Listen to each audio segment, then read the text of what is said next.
In NASCAR 25, we really saw the opportunity to do something different with the race day experience. So having worked on a bunch of different NASCAR games in my career, it's always been sort of the same flow when you get to the race weekend of, practice, qualify, and race. And while we wanted to have those features in there, obviously, we wanted to make them all feel very unique and memorable. So to execute there, we've actually taken certain areas of each track and really built these scenes where we can show the car models in a different way. Traditionally we've only shown the car models once you actually get on track, and now we're using them almost like a character in a movie. So one of the ways that we've done that is we're doing everything at the racetrack from the driver's perspective. When you get to the racetrack, you're down in the pits, you're in the garage, you're intermingling with your crew members, with your team, you're in your car. There's no concept of what is a normal race day UI where you're just clicking through menus. You're actually the driver at the track in your car, interacting with your crew chief and your spotter. Everybody knows that iRacing is all about authenticity. It's not just a marketing slogan, right? The company was literally founded on this notion of being authentic first and realistic. We've talked a lot about car models and track models and laser scanning, but we haven't really gotten into the sound yet. And when you come to these NASCAR tracks, the sound is everything, right? In NASCAR 25, every engine sound that you hear is actually recorded from those real world race cars. And one of the things we're super excited about this year is the spotters. You have not one, but two real world Cup spotters that we're working with in Josh Williams and TJ Majors, and we've learned so much from these guys. Playing these games enabled me to become part of a community that gave me an opportunity to get involved in something that I love. My grandfather was general manager at the Martinsville Speedway for about 25 years. So just grew up around the track, listening to radios, didn't really know anything different. My parents they did sell souvenirs for Del Senior. So for 20 years they did that. So just always being around it. Being involved in a game like this is unique, man, and it's really cool. I don't think, it's not an opportunity that comes along to everyone all the time. So spotting started late 70s, early 80s. A few drivers just wanted an extra set of eyes just to kind of see the rest of the track where they couldn't see it. And then everybody started realizing it was a benefit for them. So then everybody kind of ended up with them every week. And then NASCAR finally made it mandatory, I think early 90s. Some bigger accidents, people got hurt, so they made them mandatory now. So there has to be a spotter on the roof before they'll let your car leave pit road. So one of our big focuses with NASCAR 25 is this notion of immersion and emotion. And we're really tapping into the emotional side of what it's like to be a driver. And one of the examples with Junior was we asked him, you go to a race weekend, when are you most stressed out? And his answer really shocked us. You'd think it was, being four wide at Talladega for 4 or 5 hours straight. And actually it was qualifying.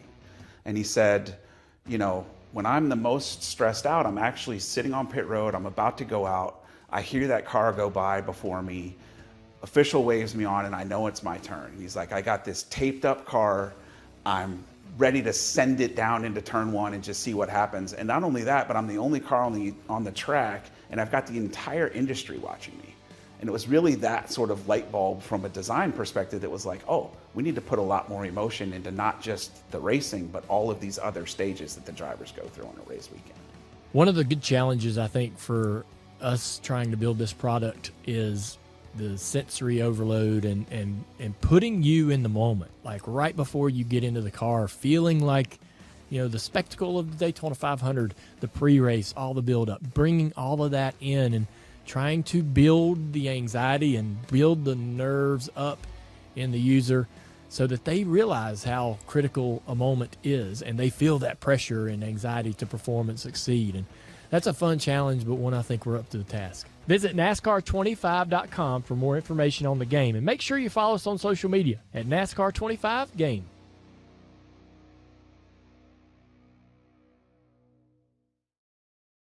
Welcome to the Proving Ground. Welcome to Metal Crunching. It's all or nothing for 26 weeks of the year. Welcome to the NASCAR Xfinity Series, only on the CW.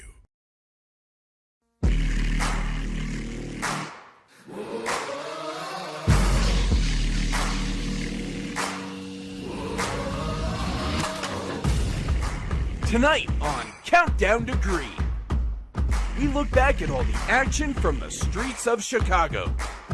Naval Commander Jesse Iwuji stops in for a chat. And we checked out how you're racing at home in the Logitech Show Us Your Rig segment. All of that and more coming up on Countdown to Green.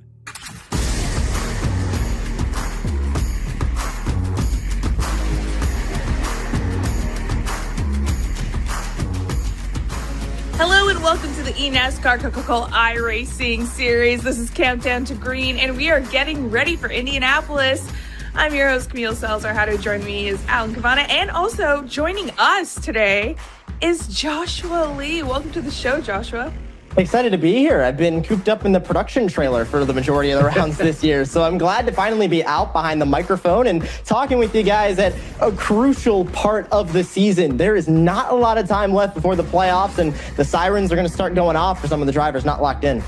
Yeah, you said it, Josh. Great to have you. Big shoes to fill with Ryan, but you said it. Crucial part of the season when we're doing it at maybe the best-known racetrack in the world, Indianapolis Motor Speedway. Not the easiest track tonight. You got to earn it. So someone may have to earn their way. Really tough place to do it, but earn their way into the playoffs tonight. That's what's so exciting about how this format works. Yeah, they're going to have to earn their way. But also, I just want to touch on Joshua's being a little bit modest. Helps out a lot behind the scenes. Obviously, no stranger to the community as well. So thank you for filling in while, Ryan does his thing, So we're still cheering Ryan on. But for now, let's take a look back at Chicago. Joshua, what happened there? Well, we had the sprint race before this feature race that we're taking a look at right now, brought that format back for the visit to the Chicago street course. And Alan, we saw a bit of carnage to start, but then we got the long run through the middle of the feature, a lot of battles throughout the field. And kind of when things calmed down from this very crazy first lap, we saw some really, really good green flag racing. Absolutely, and we saw it right away, as you said, in the back of the field there, and then just being here, look at trying to make these tight corners. That's not going to work going into turn 7. No, nothing going to work there. So some people were making desperate moves because you had to, but out front, that's where some of the best racing was, trying to make it through these really tight turns as you make it to turn 12 here. And the racing out front, Vicente Salas, he was the one being chased. He was being chased by some of the best out there, right? When you have Steven Wilson, when you have Bobby Zalinski trying to chase you down on the Chicago street course. There's another great pass. I think that's our boy Blake. Almost getting walled there. But good racing throughout the field. But at the front of the field is where the real action was, Josh. And ending up at the end of the night, it was a battle between Vicente Salas and Steven Wilson, something we've seen before. Wilson trying to get by the 11, and here comes Bobby Z, who got into the fray, and Alan, he ends up in the wall. What are you doing, Bobby? Steven Wilson was my pick. I got a little emotional on Twitter. I called him Bobby the Bulldozer. I'm sorry, Bobby. It was just Steven Wilson was my pick. But that's what happened because Vicente was able to hang on and do the burnout. 2 wins in a row for young Mr. Salas. What a race. Goes from Miles the Monster to the Chicago street course. And now, Alan, the segment 3 driver standings. It's Vicente Salas after those 2 wins up front. But how about Jordi Lopez? 16 points back, now inside the playoffs, but looking for a segment 3 victory. Remember, 5 bonus points up for grabs if they win this segment. This is going to be a big 2 weeks for Jordi Lopez, for Steven Wilson, for Zach Novak, for Bobby Z, as they try and get over top Vicente Salas. Yeah, those segment points just show you who's really been really hot lately, right? Jordi Lopez vaulting himself into the playoff picture. You can see there, he would be the cut line if we have a new winner tonight, but he is +7 right now. Look at that, Josh. At the bottom, we actually have a tie for the final playoff spot. Dylan Duval would get the tiebreaker currently. Nothing much change at the top. We know who the players are, but who's going to get those final spots in the playoffs? It is so close right now, and we have some really good names going after it. Dylan Alt went from tied to tied after Chicago on the cut line. Looking at the team standings as well, Alan, Channel 199 Sim Racing still up front. Seems like they're not getting to victory lane, but they have been up front in every single one of these races so far.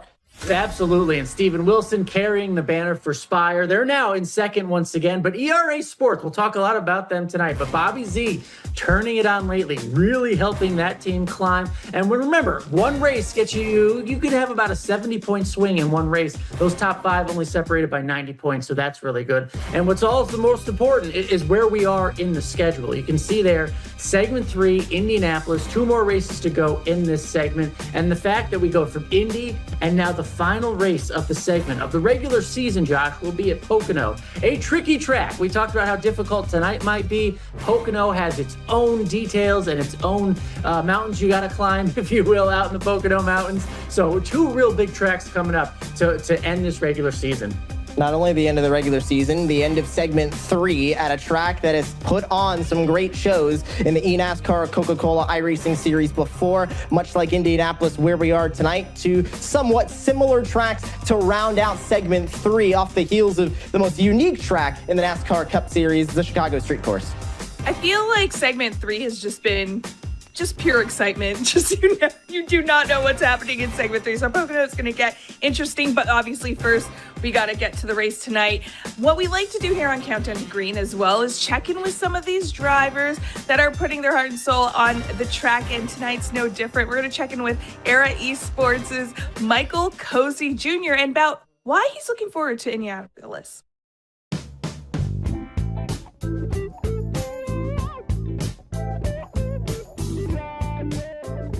Last song that got stuck in my head. I got a lot of songs stuck in my head driving here, and I can't remember any of them, luckily.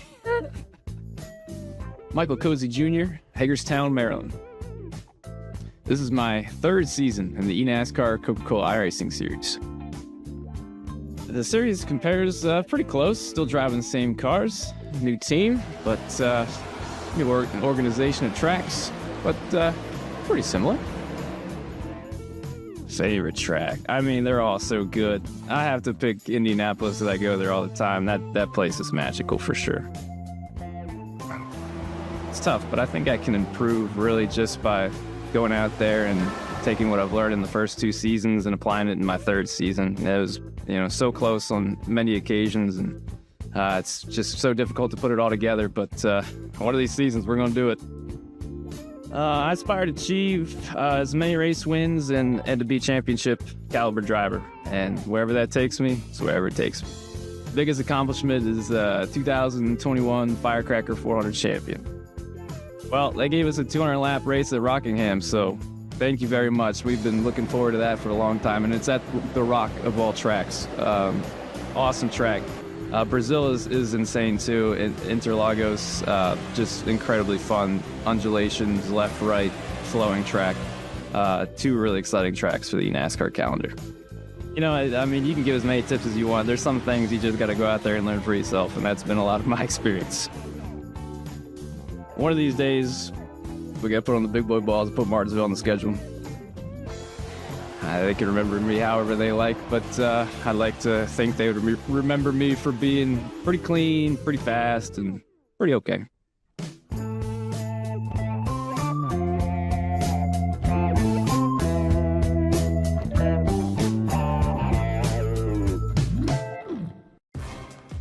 And there we go. There's Michael Cozy Jr. You know what? He's prepared. He's looking forward to tonight, Indianapolis. But boys, I gotta say, hopefully he has better luck than he did in Chicago. Yeah, right? Pretty okay, like you said, in Chicago. 32nd he finished. So hopefully he gets better tonight. Hopefully he gets better. Hopefully he gets better tonight. But let's talk about Chicago and your thoughts coming out of Chicago. Joshua, obviously you're speaking for Ryan. What does Ryan think how that went? Well, I think I echo his same thoughts. So Steven Wilson is not going anywhere. I mean, have we seen everything yet this season from Steven Wilson? Yes, he got all those wins earlier on. Now 7 total top 5s on the year. When he's not winning, he's still up front. Think of this as a summer slump. We're seeing it right now in the real world. It's echoing into the virtual world. Started hot, starting to slum off over the middle of the summer, but watch for Steven Wilson to be right up at the front with a lot of momentum heading into the playoffs. Yeah, and guess what? He's going to have a lot of competition because Chicago and the few races before that have taught us that he has a whole new host of characters. Bobby Z bulldozing his way through. He's coming up. He's going to contend for this championship. Casey Kerwin has been hot. Vicente Salas has won the last 2 races. We talked about Jordi Lopez. Look, I know you can have a bad start to the season, but it matters what you do at the right time in the playoffs when the money is on the line. Steven Wilson has much more competition than we thought he did maybe just a few months ago. That's what I'm loving about what we learned in Chicago is that Kerwin, Salas, Zalinski, and more, they're all coming for Steven Wilson. I love that level of competition. Everyone's coming out of the woodworks. You never know what to expect, but you know what? I know what to expect every show, and I look forward to rigs. This is where we get to see your rigs at home. This is Logitech. Show us your rigs, and we're going to see how you race at home. So our first one here is from Wesley. Ooh, Alan, what do you think? Oh, that looks good. Look at that. 1, 2, 3, 4 monitors. Is that, I don't even know what that is in the background. A statue of some kind? What is that? I don't know. Something on guard, making sure that It's Wesley's scary. racing right. A massage chair maybe too on the left. I mean, great job, Wesley. I'd like to live there. Yeah, I feel like we also need a figure of what this figure is in the back of the setup. Very intimidating, Wesley. Our next one is from Rick Gank. Rick, ooh, I'm liking the shoes here, Joshua. Ultra wide monitor, got the shoes. Does he have the gloves to complete the outfit, though? I think that's what we need to look at next. But automobile racing seat in the sim. This has been a trend of people putting real life car seats into their sim rigs. Very comfortable. I can't say I disagree with the move. I got questions. Rick, we got to know, are you wearing these while you're racing? Because we know a lot of drivers don't do that. Have to. They go barefoot. Stuart Taylor, this is our next one with a vertical monitor here, Alan. Yeah, look at that. I mean, a compact space with a lot going on. I really like how they were able to maximize the space here. Great lighting. I love the seat, but I see some cables hanging. You put so much effort into making this space sing. You can't have those cables hanging. Come on, Stuart. Give us some more. Joshua, our next one is from Chris, who's showing some Logi love. There's that Logitech power behind this rig. And guess what? A VR rig as well. I love this. You don't need the space for the triple monitors. You don't need all the crazy ultra wides, nothing like that. You need one headset and one wheel, and you're going racing in your favorite race car on the iRacing service. Love to race in virtual reality. And our last one for today is from Brian. Brian's bringing in this rig, and ooh, this looks like he put some love into making this rig DIY himself. right there. Yeah, DIY, exactly. Alan. DIY, do it at home yourself. Respect the wood. Another car is missing its seat, and it's going toward iRacing right now, and I love it. I love it. You can make your own. You put some love into it, and that's all you need to get on the service, get racing with your friends. Love the rim. It's really good stuff there. Good job, Brian. And all we need you to do is send us your rigs using the hashtag eNASCAR, tagging at iRacing and eNASCARGG for us to see your rigs at home. We love to see them. And maybe throw in a pet pic or two. We like that as well. We like that always. as well. That'll get you on. They'll definitely get you on. But for now, we're going to actually check in with the other Era Esports driver who Alan is calling a bulldozer, Bobby Z.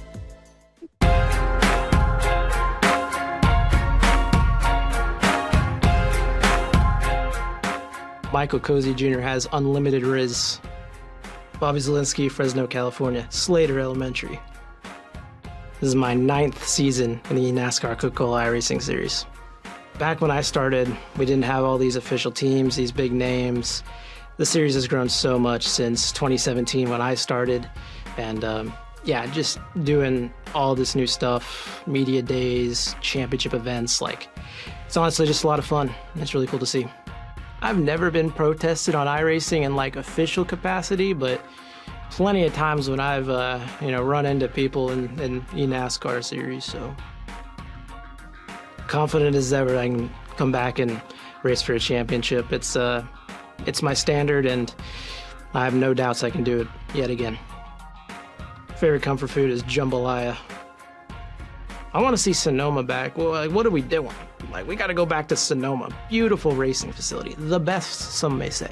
If there's any advice I give up and coming or just new drivers, it's just put in efficient practice, 30, 40 lap runs, work on your hot lapping, long run, all at the same time with doing 30, 40 lap runs. It's always what I tell people I coach, like you got to do that efficient practice and don't do a fuel run, do like half of a fuel run just to get more and more work done. The hardest corner to perfect is definitely turn 8 at the Chicago street course, because you got to get inch perfect every time. And if you're underdrive it a little bit, you're destroying your suspension. I will finally be your eNASCAR champion in 2025. The go to eNASCAR has to be Ray Alfalla, just off accomplishments. You just got to give him that respect, 4-time. No one's even won 2, other than him. Biggest motivation is the same as it always is, win that championship and get us, if I don't win it, go win it next year.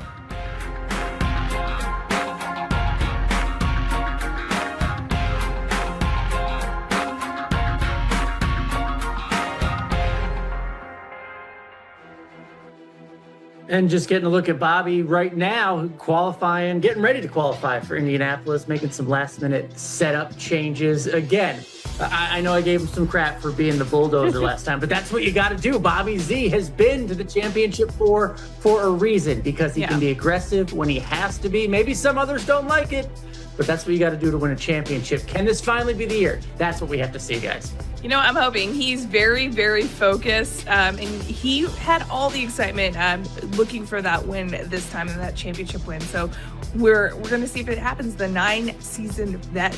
But for now, Alan, one thing that you like to do on this show is bring in special guests, and the producers are telling me tonight's no different. Absolutely. Look, we've heard from the 2 drivers at ERA Motorsports, and now let's hear from the team owner, who is one of the most unique personalities, unique resumes in all of NASCAR, in all of iRacing, team owner Jesse Iwuji. Jesse, thank you so much for joining us, man. Yeah, thanks so much for having me. This is awesome to be on the show, and it's really awesome to see where sim racing has gone since the beginning of time, and it's grown so much. Esports has grown so much. eNASCAR is crushing it. Coca-Cola, everybody involved. NASCAR, this is epic. Yeah, we'll get to that, especially your involvement, because we're so happy that you're here on this side of things. We know about your IRL involvement on the track and in NASCAR. But again, I spoke to your resume. A member of the United States military, the Navy. Not only that, you just recently got a promotion. Explain the work that goes into that for those that may not understand how active indeed your duty is, right? What you have to work toward to continue climbing the ladder in the U.S. military. Yeah, it's definitely not easy, that's for sure, especially getting to the rank that I just got to. I just recently got selected to be promoted to the rank of 05, which is a commander in the United States Navy. For anybody who's more familiar with the Marine Corps or the Army or the Air Force, it would be a lieutenant colonel, if I'm not mistaken. Wow. So yeah, it's been a blessing to get it. I didn't think I was going to get it this year. I was like, maybe next year probably be the year that I get it, but not this year. And then all of a sudden I'm sitting, at my laptop working, and then all of a sudden I get some text from people saying, congrats on 05. I'm like, I got it? Like, they really picked me? And I heard it was a really competitive year. So I was like, I guess I did something right. I mean, I've been involved in a lot of different things. I've taken the hard jobs when other people didn't. And I've been tagged to do some difficult jobs when other people wouldn't. So I was always told, if you do that, that will help you out in your career. And it's helped me out. So yeah, 05 is the next one. And then after that, who knows? Maybe I stay in long enough to get 06 and become a captain in the United States Navy.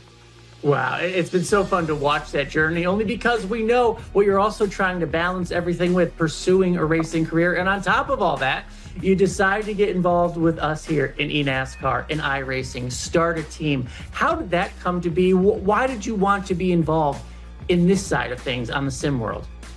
I've always given props to sim racing. I mean, it definitely helped me in my beginning journey to even get into racing.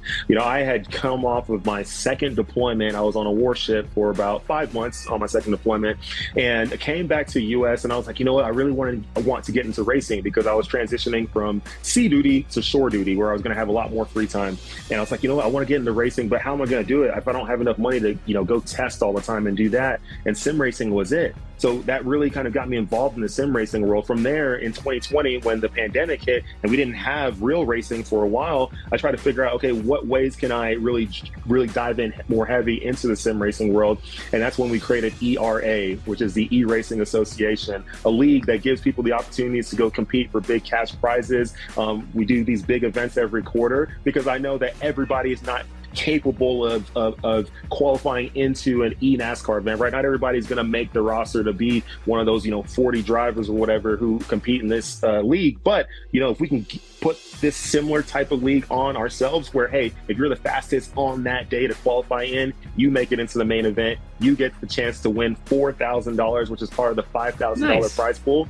And from there, creating a league led us to eventually being like, let's start our own team and let's go compete with the big boys and big girls in the eNASCAR Coke Series. And that's how we started that. And we got two amazing drivers with Bobby Zalinski, Bobby Z, and Michael Cozy Jr. Amazing personality. Both of them combined together are doing amazing this year. We already have one win for the team, which is amazing to me for our first year. So I look forward to us continuing to grow in the sport and just continue to do what we can to give back to the sim racing world and keep it alive. I mean, it's a wild, wild west. Let's take it to the highest level possible. Yeah, we love having him here, especially Bobby Z. You know his story. For those that don't, I mean, one of the winningest drivers, veterans of this sport, especially on the road courses. He's been there so many times, Jesse. The Final Four, the Championship Four of this league. He's still looking for that title. What do you know about him, and what do you think of his competitiveness to keep getting there, and to be one of the top guys in this series? Man, I mean, honestly, both drivers. I don't even want to just hype up just one. I mean, Bobby Z, amazing. Michael Cozy Jr., amazing. Both of them together are like just two of the most amazing people we could put together to make this happen. We love both of them. Both of them are doing great. And yes, we do have that win so far. We want to get some more. Either one of them can win on any given day. I know Bobby Z is ultra talented when it comes to the road courses, and even, really any track. He can win on any given day. Michael Cozy Jr. has had some really good runs this year, which I think his best finish was at Talladega, if I'm not mistaken. I can't remember. But yeah, both drivers are doing great. We really want both of them to just keep on crushing it. We look forward to hopefully, having a great run into the playoffs, and who knows what's going to happen this year. Sim racing is a wild, wild west. Anything can happen. So they're going to go out there. I know they're going to crush it tonight. Maybe we'll get our second team win tonight.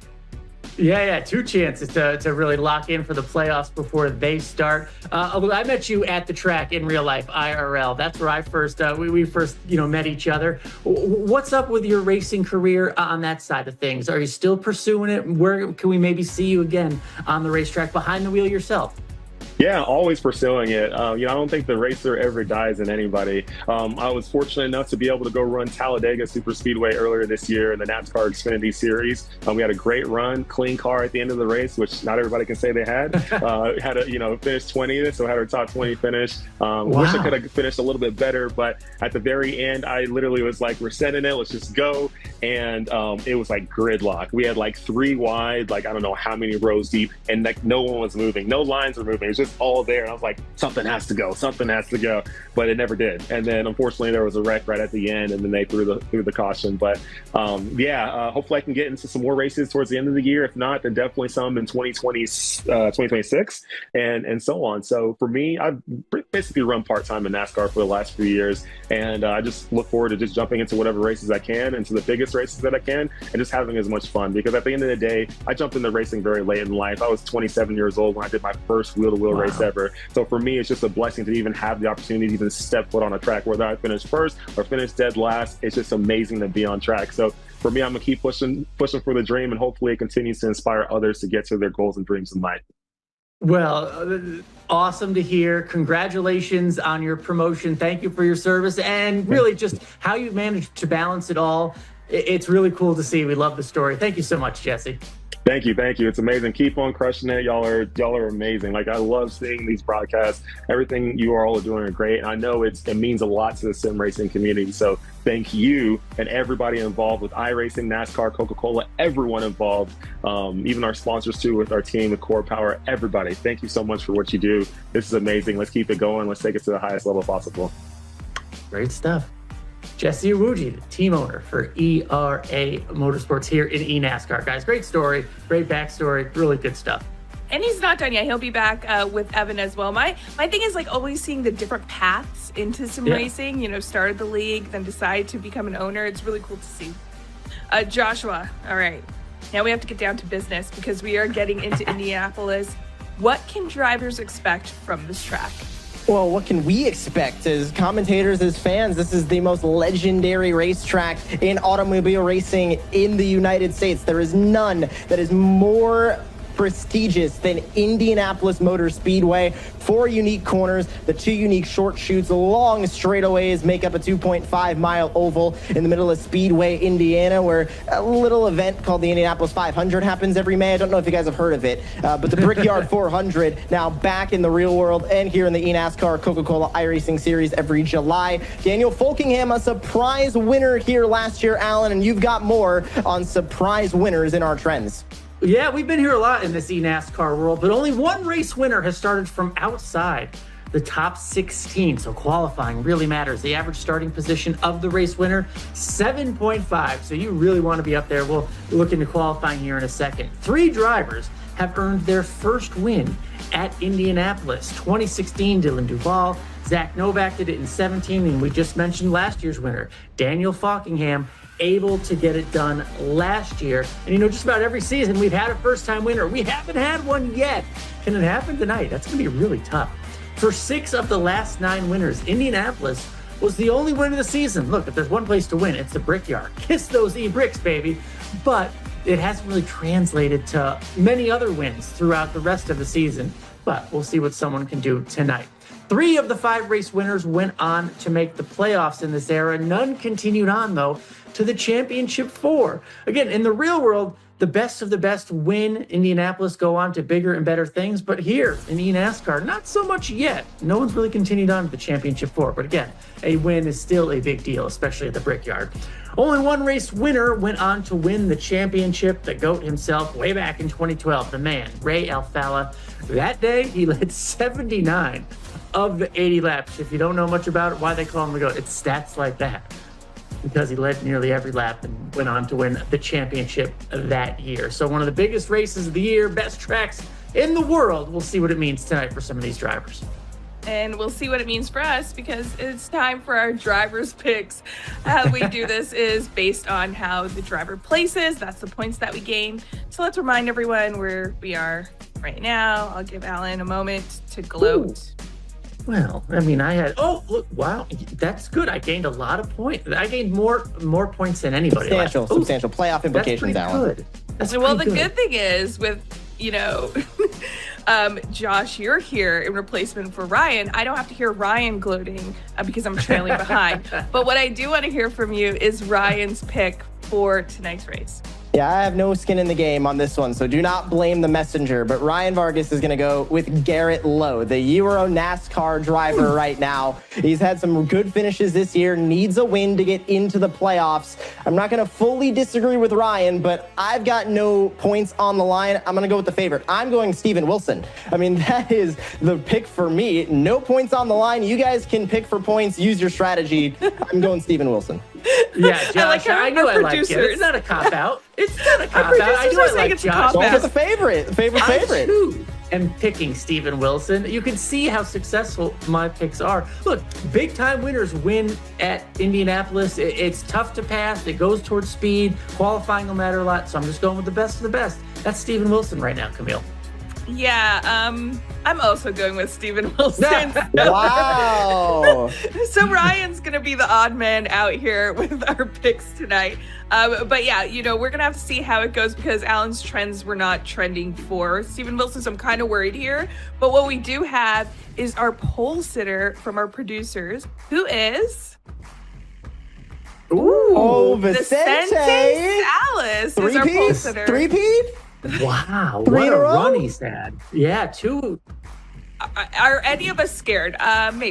Maybe a little worried. A little bit. Look, Nobody picked him, so...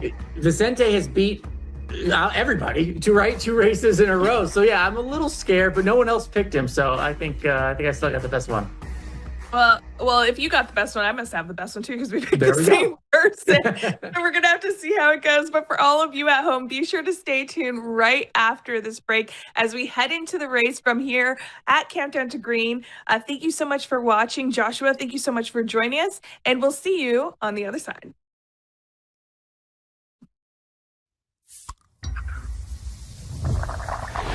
Thank you. Bye, guys.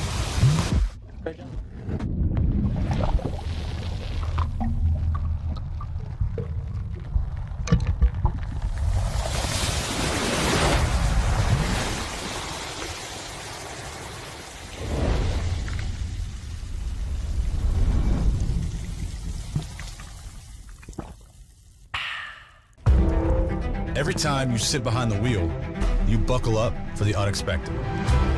You get ready to take on the competition and brace yourself for the chaos, the speed, the weather, the unknown. But above all, when strapping in, you put trust in yourself, your intuition. Make it your guide to win, your drive to win. He's a winner in this. And nothing is going to stop you from winning.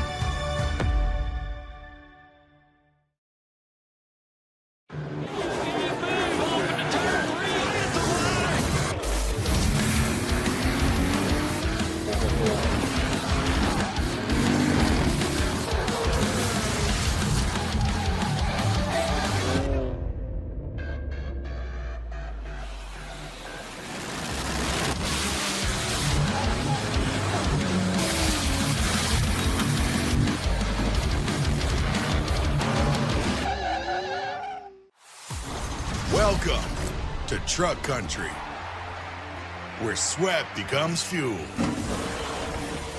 bumpers become bruisers, and pedals become pedestals. Where a future is written, one lap at a time, and burned into history. Welcome to the NASCAR Craftsman Truck Series.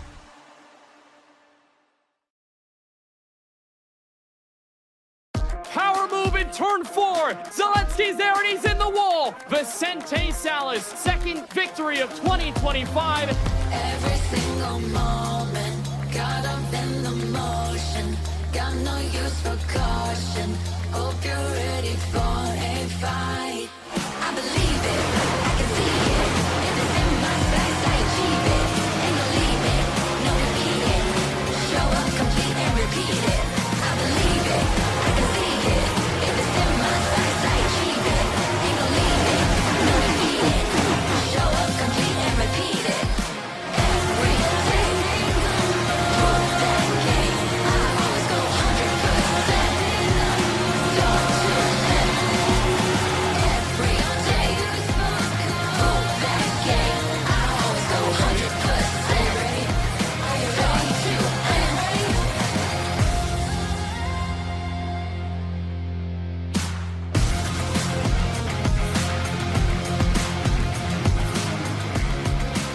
The road to $500,000 returns for a crown jewel at the racing capital of the world. Tonight, from iRacing's virtual Indianapolis Motor Speedway, we say good evening, sim racing fans, and welcome to round 13 of the eNASCAR Coca-Cola iRacing Series.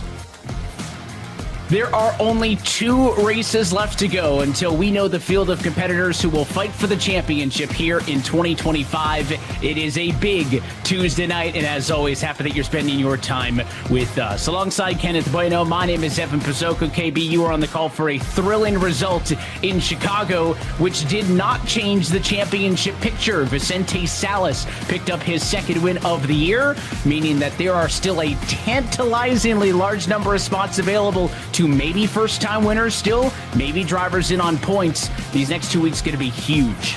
They will be gigantic in the context for running for the playoffs. You think about it, at the cut line above and below, we've got 4 drivers within 22 points of each other heading into tonight's race from Speedway, Indiana. So between Pocono, the following 2 weeks after those final 2 races of the regular season will be all about drivers cutting their teeth, trying to spoil the party in a group that we've seen dominate this season so far. They're predictably in. It's all about filing out the rest of the order, and Indianapolis may just give us another shocker. Yeah, this is a unique track that has given us some unique winners.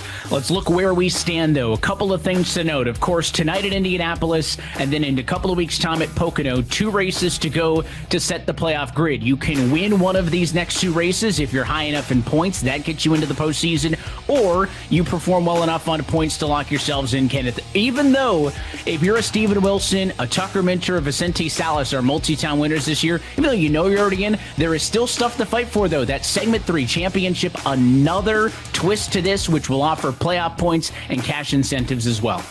Yeah, between segment 3 and what will be potential race victors between these next two from tonight, and then on August 5th at Pocono, a lot of points are still up for grabs. That means anyone can still make a challenging charge at the end of this deal, and by that regular season finale, they could point themselves into the playoffs. NASCAR Fan Rewards members, this is your moment. Enter tonight's code IMS4QR on your member dashboard.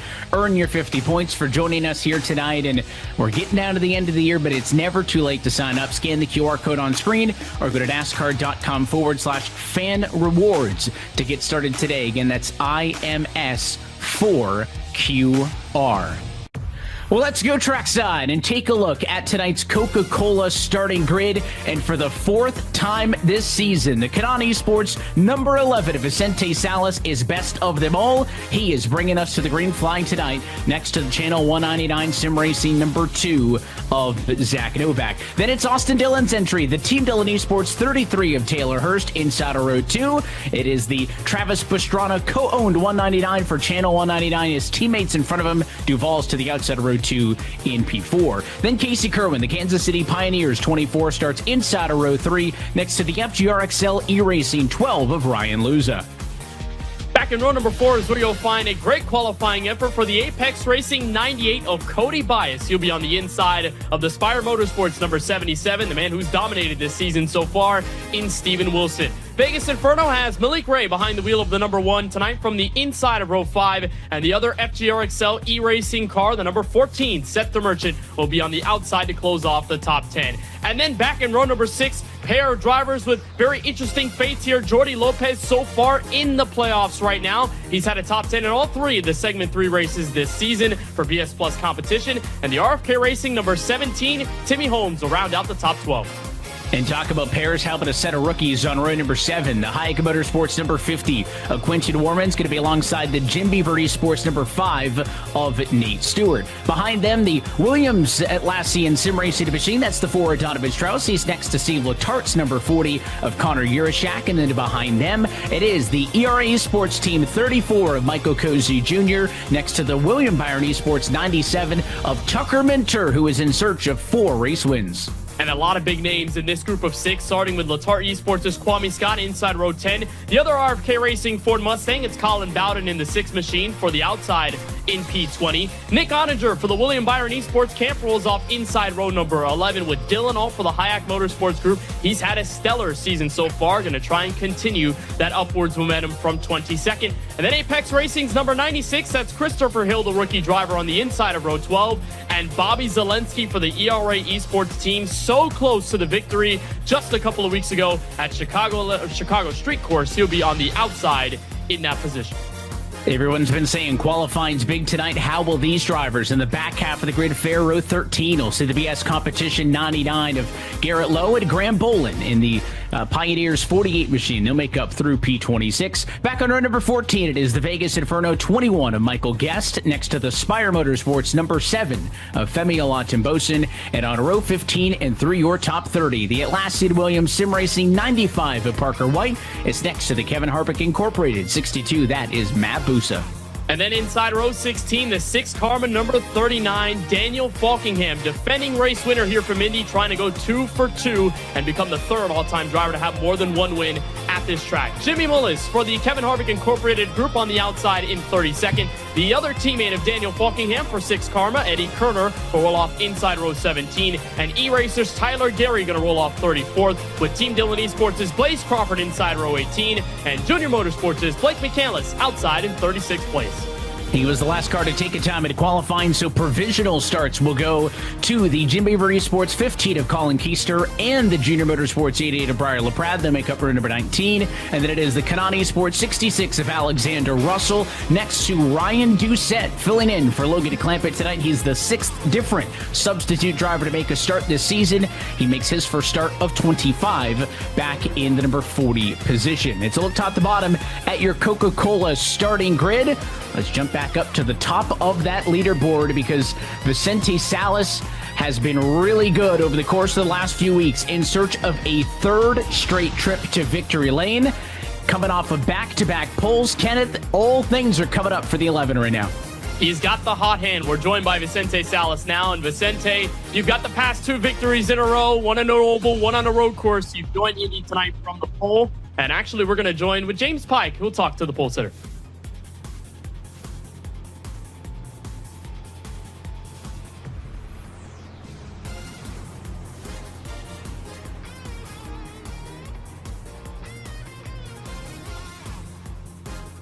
We'll bring in the third member of our broadcast team, James Pike. You've got our pole sitter. I do have our pole sitter. He is seeking a 3rd consecutive win, as you said, 4th consecutive start in the top 5 for Vicente Salas. Vicente, I want to get a little bit big picture with you here before we go green. You think back to the driver that won at Richmond in 2021 compared to the driver that you are here in the summer in 2025. What's the biggest difference between the Vicente Salas of then and the Vicente Salas of now? I would honestly say calculated aggression. I feel like back then I was a little too aggressive, kind of took the races away from myself. But, now I know the cars have the speed. I don't have to make more of them than what they have. So, these Dead Zone Racing guys have done a fantastic job getting our car hooked up for today. So, we're 1 through 7 here. We'll be working together in this race. And just got to thank everyone at Kanan Esports, Tony Kanan, all of our partners, my family, everyone that supports me. Hopefully I can do everybody proud here and bring us home another one. I believe the old maxim, Kenneth, and Evan, is slow down to go fast. That's about what I think I just heard from Vicente. And he is looking for plenty of speed for Kanan Esports to continue just this ridiculously hot hand in Indianapolis. It has been the summer of Salas, if you will. No driver has qualified better than this team all year long, but they have really picked it up over the course of the last few weeks, and instantly, in the blink of an eye, his name next to the Steven Wilsons and Tucker Minters of the world, who had been the dominant names. I think we might have ourselves a big 3 on our hands as we get late in the season. Well, one of the Kanan Esports cars is starting up front. Kenneth, his other entry for the team boss, Tony Kanan, starting from the back, and that is a familiar-looking paint scheme here at the Brickyard. A special paint scheme for Alexander Russell tonight, trying to rekindle some of that Tony Kanan magic from that 2013 Indy 500 victory. Such an emotional moment for Tony in his career in IndyCar racing, and I guess Alexander Russell is just going to try and make sure that he can take that car to victory lane for the very first time this season. I was honestly expecting a lot more throwback paints, but this is the only one we've got tonight. It is a beautiful car for the 66. Hey, we've done a lot of racing here at Indianapolis in this eNASCAR Coca-Cola iRacing series. Easy to forget that, though, after we went a couple of years without it. This racetrack returned after a several-year-long hiatus last season. Daniel Falkingham in victory lane in that one. This will be our 13th trip to the Brickyard, though, in series history. And as we get set for it, let's take a look at the Logitech G race format. So we go 60 laps tonight, just at 150 miles, a little over the 241-kilometer mark. One thing we'll keep in mind, especially if this race trails green, is that one green flag pit stop that we should see possibly around halfway. Tires have been a big point of conversation, especially since that new next-gen update came out with the most latest iRacing build. So you'll probably see a lot of drivers either maneuvering their cars slower than usual or just trying to take care of their stuff, because tire and tire wear matters so much more. We could see that pit window heading at about halfway, 28 to 32 laps. But again, biggest conversation is how you will use the Goodyear Eagles, trying to make sure you can have as best of shoes on the race car as possible to the checkered flag. These next 2 weeks are going to be super interesting, and Pocono falls into this conversation as well, Kenneth, but here at Indianapolis too. This racetrack and Pocono in a couple of weeks, not comparable really to anything else we see on the calendar. Therefore, I don't know if they're going to be much of a preview for who's got speed by the time we get to the playoffs. Those playoff tracks being Michigan, Texas, Phoenix, and Homestead. But you see this playoff picture. If you're anybody from Zach Novak to Jordi Lopez, right now, you've got a wide open door of 5 positions available based on points. But if any single driver on the right-hand side of that screen wins this race or next week, it takes one of those points-paying spots away. We've seen guys like Duval win here at the Brickyard. So it may not matter if these next 2 tracks are a good indication of overall speed. If you like IMS, if you like Pocono, now's the time to put up. It is a huge opportunity, critical final 2 races of this regular season. you think about what the playoff field will look like and what the playoff schedule will look like. 3 very different tracks, but a lot of mile-and-a-halfs in there leading up to the finale at Homestead, Miami. Pocono, Indianapolis, they are 2 unique drivers' tracks. They aren't really specific to any other type of other track we see on the schedule. So tonight's race at the Brickyard could very well be a big curveball in this field. Looking forward as Salas and Novak Evan will take us to the green flag for the first time tonight. We've seen 3 different times over the course of this season a driver go back-to-back to victory lane. Stephen Wilson's done it. Tucker Minter's done it. Vicente Salas has done it. Nobody has gone for 3 in a row this year. Do we see that happen tonight? Pace car down and in. Field in the hands of the number 11 Toyota of Vicente Salas. 2 races to go to the postseason. Let's go racing at Indy.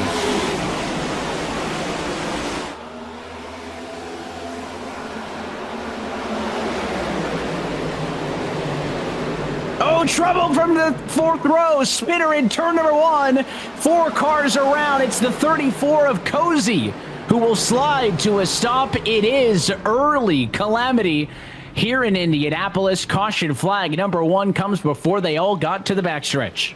And you can tell just how antsy everyone was going up to the green flag. I mean, we saw 3 wide for several rows deep, especially at the back of the field as they were going to turn 1. And it was going to lead to one of my points that I was going to make later. The overall sentiment from the driver base going into this race. And now the following race at Pocono is track position, track position, track position. So you'll see on these opening starts, a lot of the guys be aggressive, point those moves to the inside or outside because they want to gain those spots as quickly as they can when the field is bunched up. Unfortunately, on the opening lap, it leads to the chaos. And it all starts up the road. It's going to be that black and gold Vegas Inferno Chevrolet of Malik Ray. He's going to get to the inside of Cody Bias, make the quarter panel contact, and while Bias does a great job at saving it, the reason why everyone gets spun out behind them is that checkup. Michael Cozy Jr. gets hit alongside, and then in that short shoot off of turn 1 ends up with big time trouble. Here's a look on board. Carolo, his look to the inside.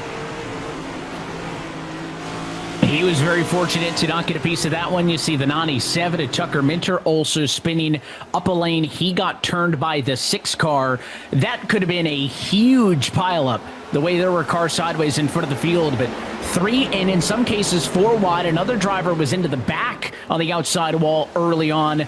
Right here, you're looking at wadded a lot of them up. They're very fortunate that the cars that did spin went down to that pit lane exit. You see the 15 car sliding through. A little bit of Jim Connor at a Colin Keister to find his way through. So I think overall, lucky that it's not worse than it was.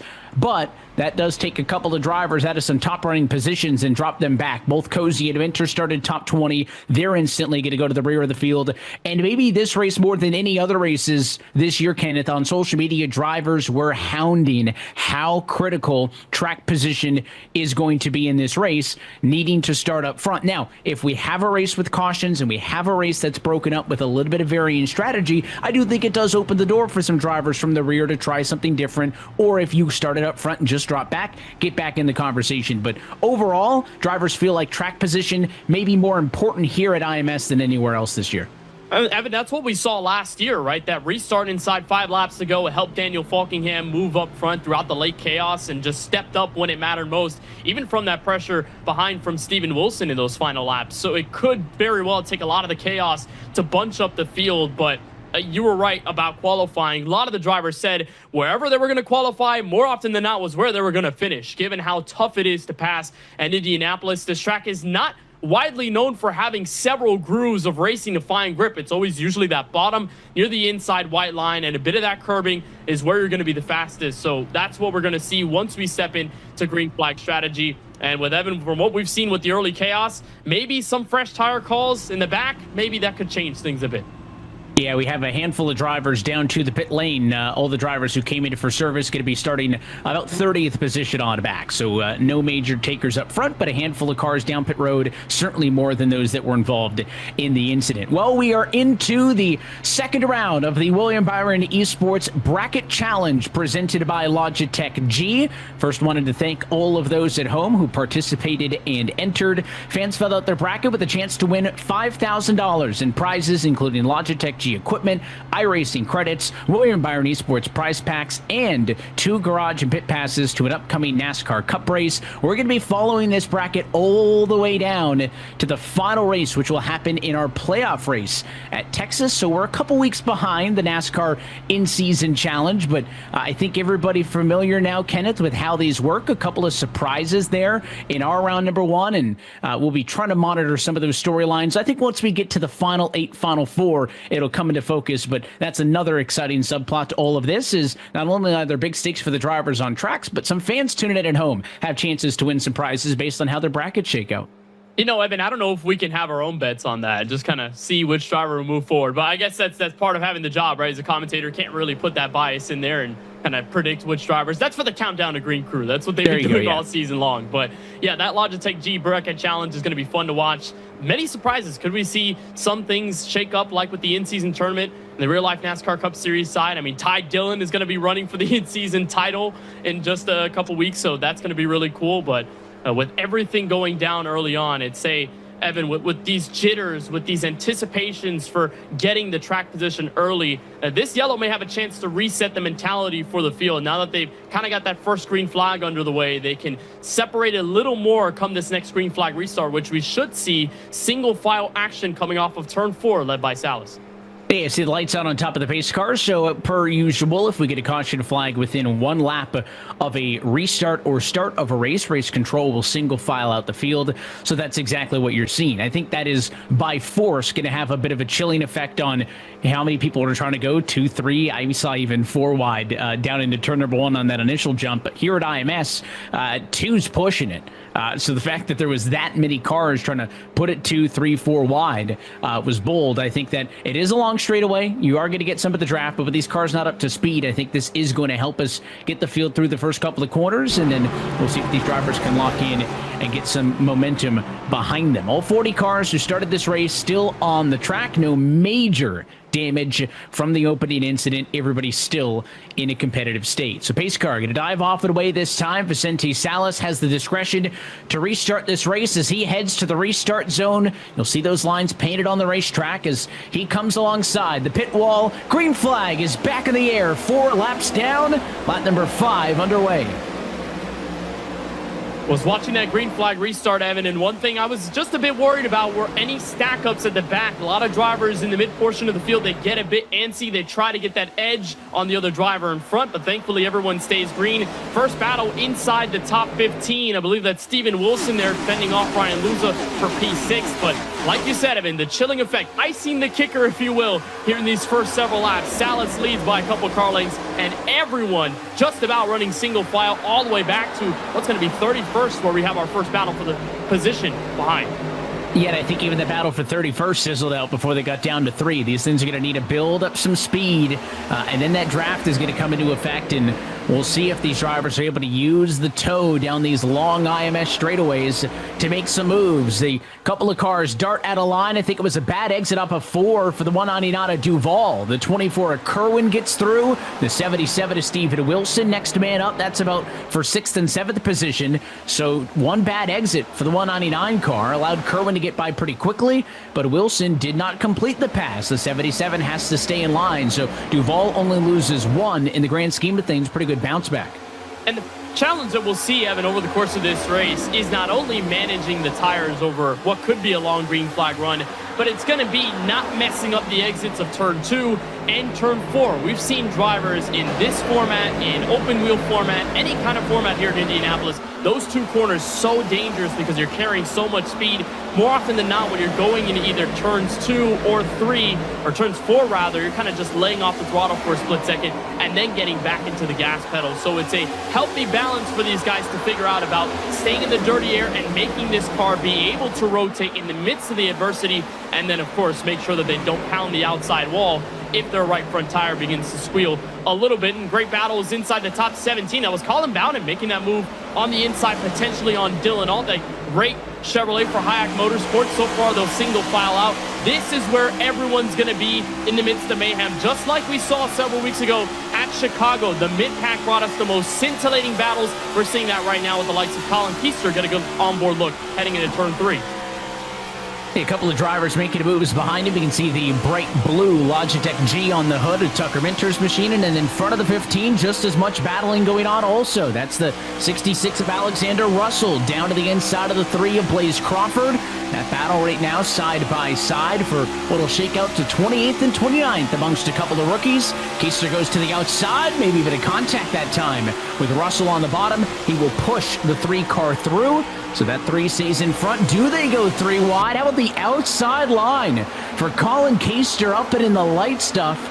Only working with 9 degrees of banking here at IMS. In trouble in front. Gary got sideways. It's going to stack them up. Now Crawford spins. The 97 goes around. Second time today that Minter has been collected in 2 early yellows here in Speedway, Indiana.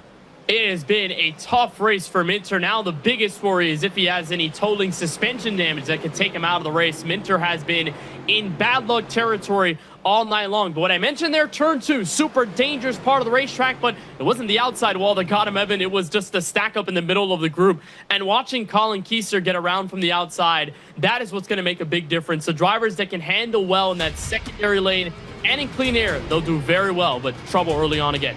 Yeah, 2 early caution flags have slowed the pace here at Indianapolis. So far, it is all Vicente Salas out in front, looking to be the first driver to win 3 straight in 2025. So far, so good for Salas here at the Brickyard.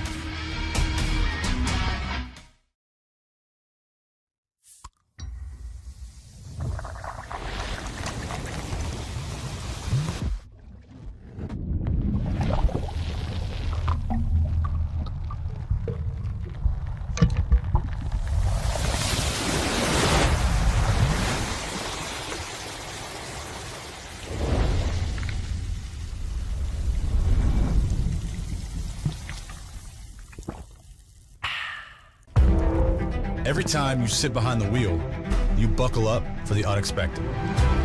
You get ready to take on the competition and brace yourself for the chaos, the speed, the weather, the unknown. But above all, when strapping in, you put trust in yourself, your intuition, making your guide to win, your drive to win. He's a winner in this. And nothing is going to stop you from winning.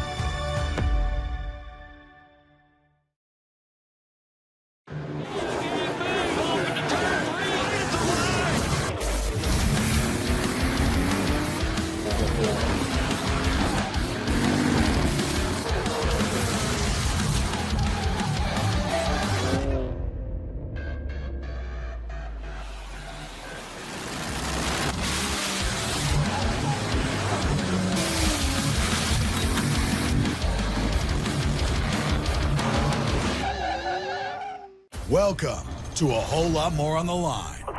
More drivers going head to head means more stakes, more grit, and more to prove. The challenge is on. 32 drivers enter $1 million showdown. 5 races of bracket-busting matchups. More pressure, more risk, and more reward. Only on TNT and streaming on HBO Max. Welcome to the in-season challenge. Welcome to NASCAR.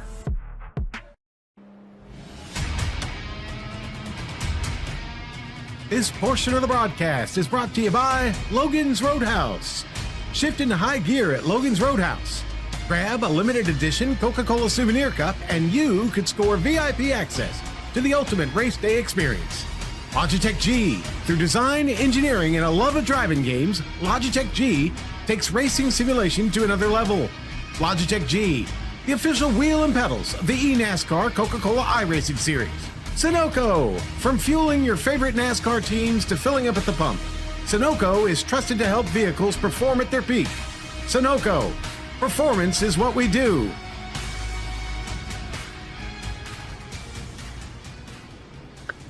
We're back live at Indianapolis under our second caution of the afternoon. Let's wind it back and take a look at what happened with Tyler Gary. You can see his Purple and black number 69 running ahead of Blaze Crawford, and as they headed to turn number 3, Crawford looks low.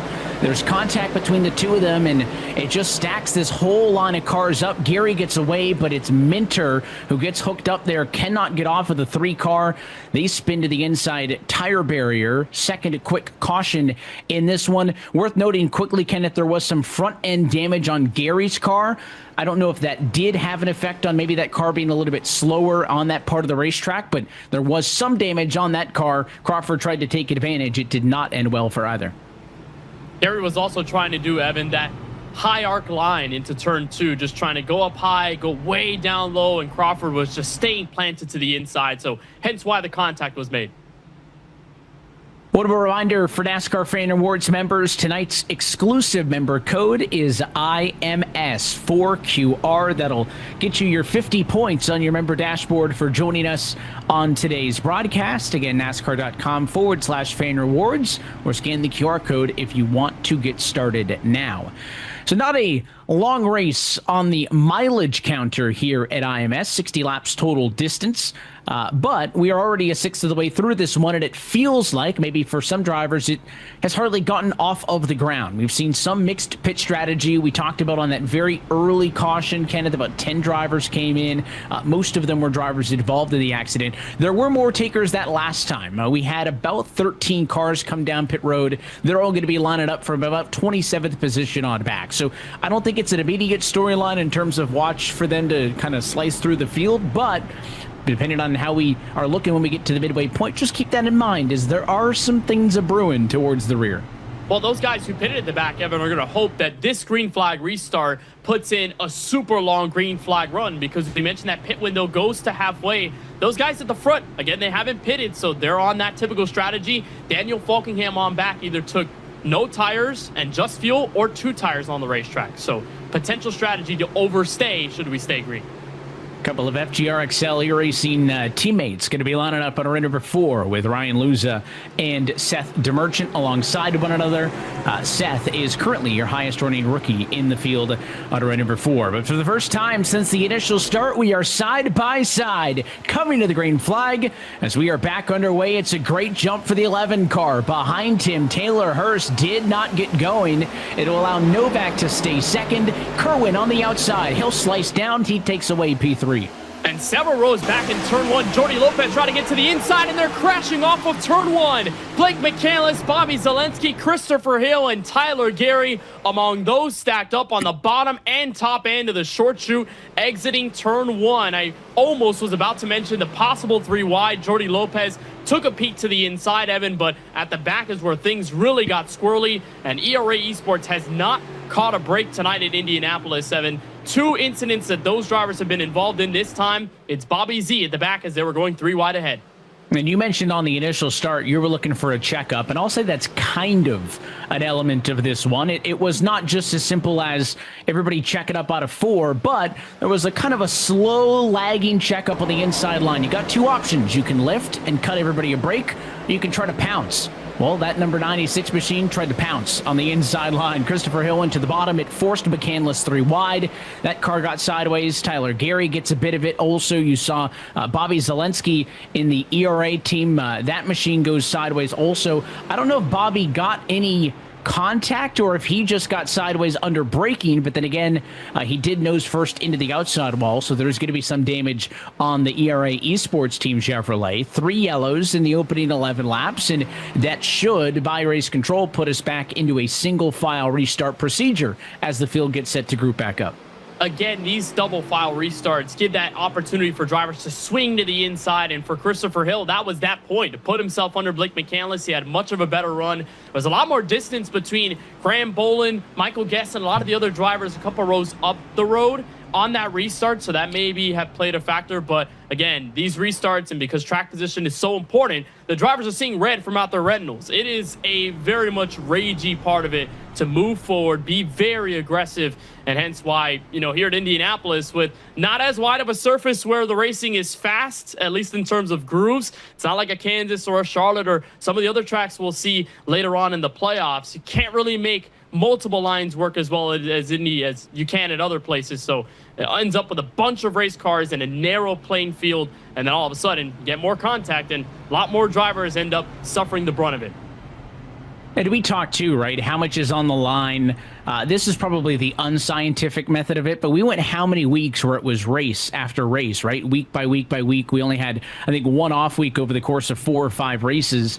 And then you go 2 weeks off, and these drivers are sitting around and thinking about it. And if you're in a bad spot on points, you're just staring at that playoff grid. You know what you need to get done. I think it's a combination of, listen, it's late in the year, and these guys have been thinking about this race over the course of the last 2-3 weeks with more off time than they've had for much of this summer stretch. And it's kind of counterproductive, but you're going to fight that, right? You're going to have one incident, and it's going to be the reason why you have an incident. It's easy to say, hey, tell the guys to back off, take it easy. You're going to get the opposite effect, though, because for every restart, it's less time on the green. Drivers are going to be more aggressive, and it's kind of this self-fulfilling prophecy as we toss things back over to James Pike. Caught up with Blake McCandless for Junior Motorsports. Blake, first off, what did you see from your perspective in that incident over in 1? I mean, I didn't really see a whole lot. I just felt like I had nowhere to go. It was kind of a situation that we were 3 wide, and I can't go any higher because there's a car pinching me down, and I can't go any lower because we gotta make passes as soon as the restart happens because you can't pass once we get 2 laps into the run. So everybody's just being really aggressive. These single file restarts are obviously cool things down a bit. But I don't feel like nothing that Chris did wrong or Tyler did wrong, or I think that was Tyler, maybe it was Ryan, who knows, but just a product of, we just have to be insanely aggressive on these restarts to get every spot that we can. Is it as aggressive as you've seen coming off the restarts here tonight than any other race this season, just because of the difficulty that you guys have passed? I mean, it's just standard Coke Series aggression. I wouldn't say it's anything different, but we can regroup here. I don't think we're done with whatever shenanigans and whatnot's been happening tonight, but confident that our C4 Energy Chevrolet can find a way to get back up front before the end of this deal. And Evan and Kenneth, if you need a testament to the point he just Larry Malik Ray spent over a minute on pit road at the very beginning of this race. He's back up to 23rd, so plenty of time for this field to cycle through. Yeah, there's opportunities aplenty. And another, call it about a dozen takers to pit road that time. Some of them extensive repairs happening on their cars. Christopher Hill, one of them, nearly a minute in the box. Others just quick in for either fuel or tires. Again, there are things developing towards the rear of the field, no doubt. For Vicente Salas, again, we haven't spent much time looking at him up front, but it's exactly what you want out of this 11 team. They are turning it up when it matters the most. But Zach Novak, Casey Kerwin, Taylor Hurst, old drivers without race wins this season. They're in positions where they could have a big moment. We're already a quarter of the way through this race here at Indianapolis. So these guys are going to have to turn up the energy and maybe get aggressive in their own right off of these restarts if they want to get up there and challenge the 11 who has the benefit of the track position and the clean air. And it's more emphasized for guys like Novak and Kerwin. I mean, Novak won a segment earlier on this season, so he has the playoff bonus points in hand. Casey Kerwin has had great race after great race. Many times this season he's been in the spotlight and just has not been able to put that final puzzle piece together in search of his second career Coke Series championship. So perhaps there could be less distance between Salas and everybody else, those guys second and third, because they probably will be a little more aggressive. They want to steal the crown in what has been so far a month or so where Salas has dominated the series. 15 laps down, 45 laps to go. It has been all pole sitter Vicente Salas so far. To the iRacing restart zone we go. Green flag back in the air.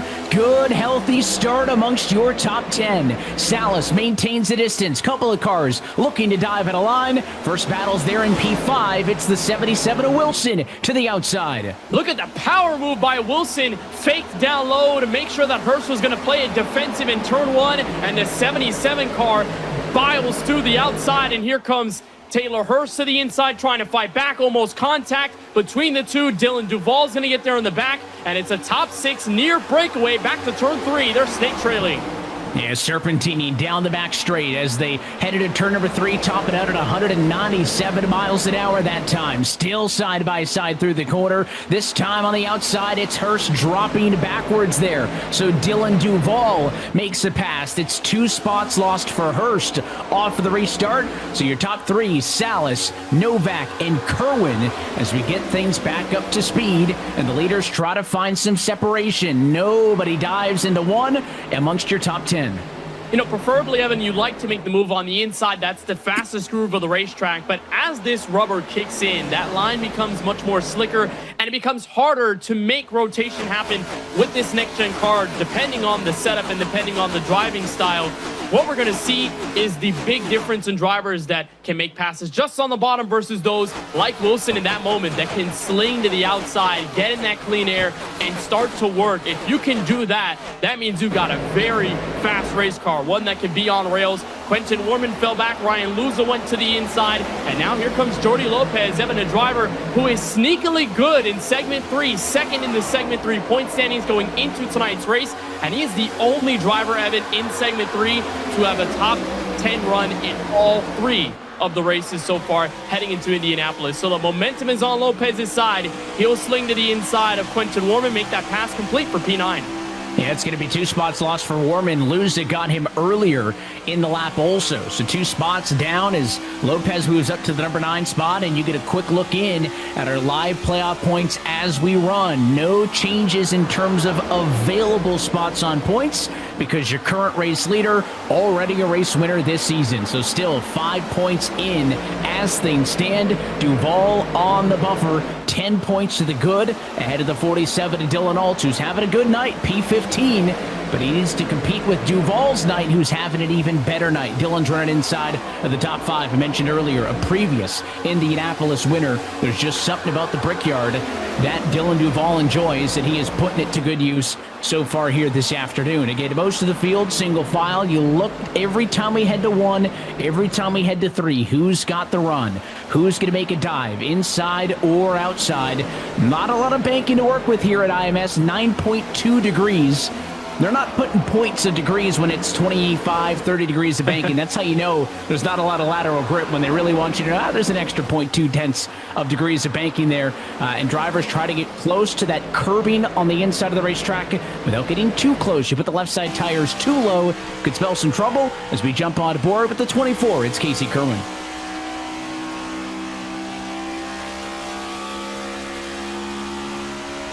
For Curran, you look at how focused he is, just trying to stay in the draft of Novak and Salas. And that's the big part of what we'll see racing-wise, Evan, between tonight's race and then that season finale or the regular season finale in the Long Pond, Pennsylvania area of Pocono Raceway, is making sure you can stay in the draft, where this tire update is played with dirty air as well, to a lot more separation between drivers specifically at the front. But if you can sling forward based in the draft, stay in that kind of pocket of air where you can gain momentum on the driver in front of you. Down these straights here at Indy, it plays big dividends when you're chasing in a turn 1 or turn 3. And then at Pocono, we know how long those straights are. Drivers can go 5 wide entering turn 1. You can make a big diving move into the tunnel turn, which is actually based off of one of the corners here at this Indianapolis Motor Speedway. So it's going to be all about playing that style of staying in the draft and using that air to your advantage. And that's kind of what everyone's playing with over the first 20. We'll give them a lot more notes to take and a lot more things to reference off of when they go down to the tricky triangle in several weeks. There's a good onboard look at both of the Kevin Harvick Incorporated cars. Those treetop machines running in order, 16th and 17th position. We spent a lot of time today talking about how drivers have been huge on track position. Well, these are 2 drivers who have taken advantage of staying clean. They haven't done anything flashy. They've stayed off pit road under the yellows. They both started back in the 30s and run right now 16th and 17th position. So big progression for them over the course of the first third of this race. Something that they're going to want to build upon and continue as we keep on going. Your top 3, the most separation we've seen as we now work the longer green flag run of the day. You see those top 3, they've stretched away a little bit ahead of Stephen Wilson in 4th, who is continuously hunted by that 199. Dylan Duval staying nice and close behind him in P5.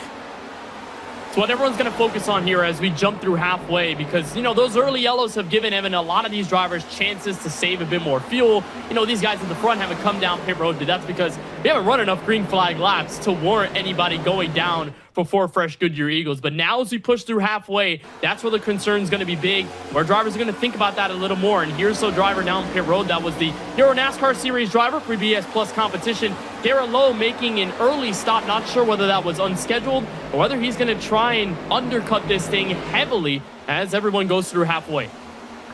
38 laps to go. I know our numbers were saying that fuel window and tire window anywhere 28 to 32. It would be quite a swing if that's the decision, but he is on pit road under his own power, and now is the last placed car on the lead lap. Tucker Minter is 1 lap down in 40th, the only driver behind him. But we got more takers to pit road this time as the field and your leaders on board with Duval head off into the short chute between turn 1 and 2.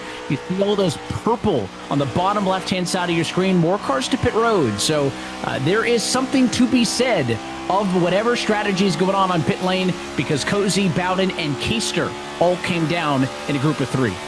Because everything is so tough here at Indianapolis, especially when it comes to making actual passes on the racetrack, you're going to see this. Drivers going for the undercut strategy because they understand they're going to not lose a lap because this track is so big at 2.5 miles, and they'll have the freshest tires sooner. So guys like Michael Cozy Jr., Colin Bowden, you've got Colin Keister, they're obviously going to undercut here because that's the only gain they can make. And here comes the entirety of the front pack. Vicente Salas will lead. Zach Novak, Casey Curran, Dylan Duvall, and basically almost everyone, Evan, inside the top 10 down pit road, just 6 laps from halfway. Yeah, Lopez, Stewart, Bias also down pit road with them. So once the race leader does it, it is no longer a fringe strategy or a swing of the bat. This is the call, I think, with this many big-name drivers coming in. And you spend a lot of time on pit lane, sometimes upwards of 40 seconds. But again, for these leaders, they'll be able to maintain that lead lap status because they are currently getting left side tires on their cars. Well, you can see Steven Wilson still in the short chute. Looks like, actually, as I watch those cars on pit road, 2 tire decisions. So they knew that if they sat in there for 4, they'd be waiting way longer than what they needed to fill the car with fuel. So 2 tire decisions and a big stack up there on the commitment cone. That's to Merchant, Luza, Warman, Ottinger, and more. Those are both of the FGR XL eRacing Toyota Camrys that are coming in. 2 drivers, Evan, that over the last several races have really stepped things up. The mid-season part through the summer is where they've been able to find a bit more of that consistency as Wilson stays out for another lap with rookie Connor Euroshak right behind. But the 2-tire play seems to be very viable. The big thing in all of it, Evan, is not losing so much time. You won't lose the lap if you go all 4 fresh Goodyear Eagles on the race car, but what these guys in this series have learned with this new next-gen tire update is that you can go for 2, maybe sometimes not go for tires at all, and still manage to run at the front of the field. It's kind of how Denny Hamlin was able to stay up front at Dover not that long ago in the Real Life Cup Series on super old Goodyear Eagles. So everyone here is going to say 2 tires is going to lose me less time overall. It's also going to give me enough grip, just enough rotation for what is very tight race cars in the middle of the pack, as here comes another batch of race cars, this time led by what's going to be Kwame Scott, I believe. And Kerner, I think, slapped the wall on his way in. No penalty being shown, so you must have got it down to speed in time. But Urashak, Holmes, Strauss, Scott, Bolin, Kerner, Crawford, Russell, all down pit road that time. So all of a sudden, the number of cars who have yet to come down pit road is in the single digits. Let's take a second look at that pit entry. See a couple of cars smoking the tires up the road. Maybe a close call there for one of the Spire Motorsports machines also. It's a straight shot in here at IMS, but it is kind of, pick how aggressive you want to be. Here's the look with Eddie Kerner further back in line. A bit of the wall there. I thought it was a little bit worse on the live shot, but he got a bit of the fence on the way in. So this is one of those pit lane entries where you could make it a lot more aggressive than it has to be, right? There's some tracks, Dover, where it's a nightmare getting down pit road, whether you want to be conservative or not. I'm not going to say it's easy here at IMS, but you can decide how aggressive you want to be. That also applies, Kenneth, to this pit lane exit. You see that access road that the 66 is coming off of right there? Completely unique in the NASCAR landscape is the fact that you've got to stay on that flat apron between turns 1 and 2 getting up to speed. You can lose and gain even more time in that process.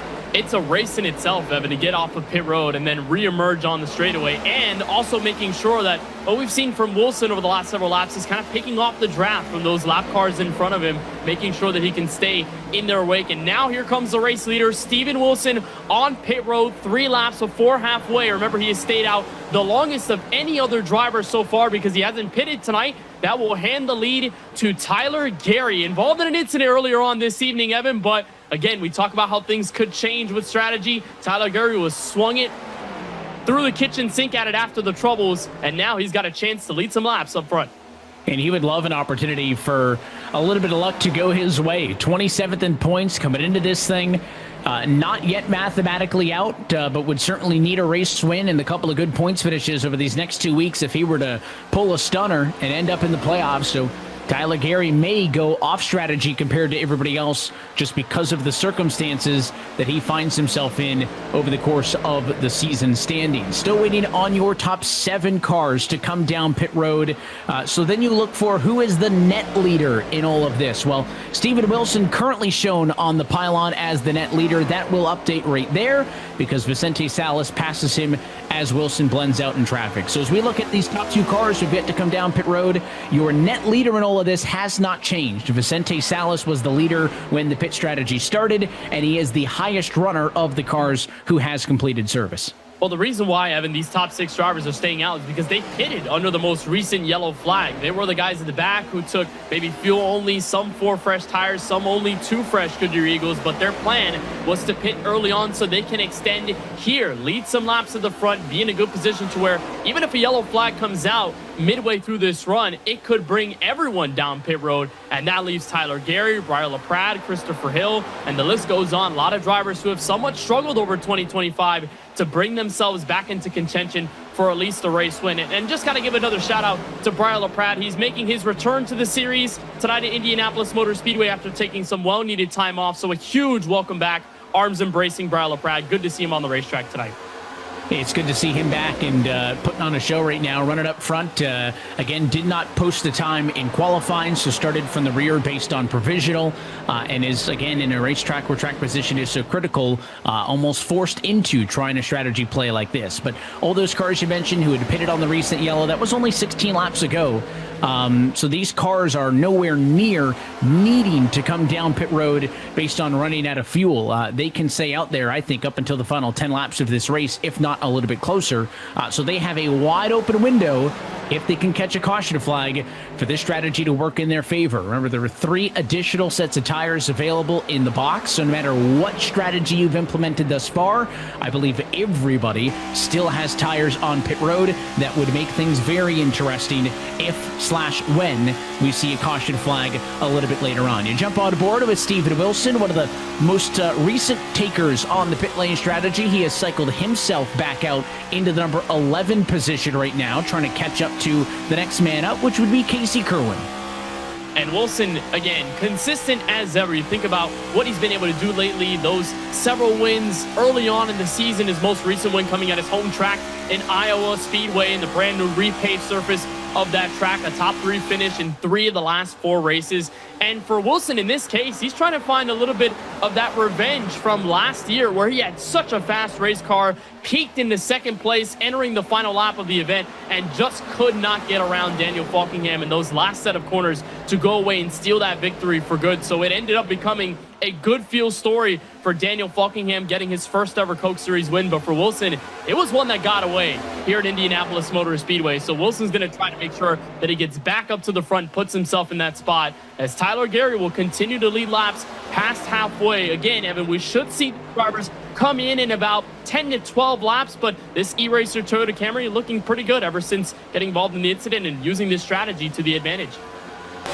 Yeah, that car is looking good up in the number 1 position. Of course, those E-Racer cars teamed Tyler Gary, and tonight behind the wheel of the second one of those cars would be Ryan Doucette behind the wheel of the E-Racer number 42 machine. That's located Clampett's normal car. He's out for a penalty point suspension after being involved in some incidents on the streets of Chicago. So Tyler Gary is enjoying the time up front, getting some TV time for the crew that's co-owned by Parker Kligerman and Landon Castle, one of the longest running teams in this series. And there's Ryan Doucette, tip of the cap to him, his first start here in 2025. He made the reserve list of drivers after finishing 15th in the Contender Series last year.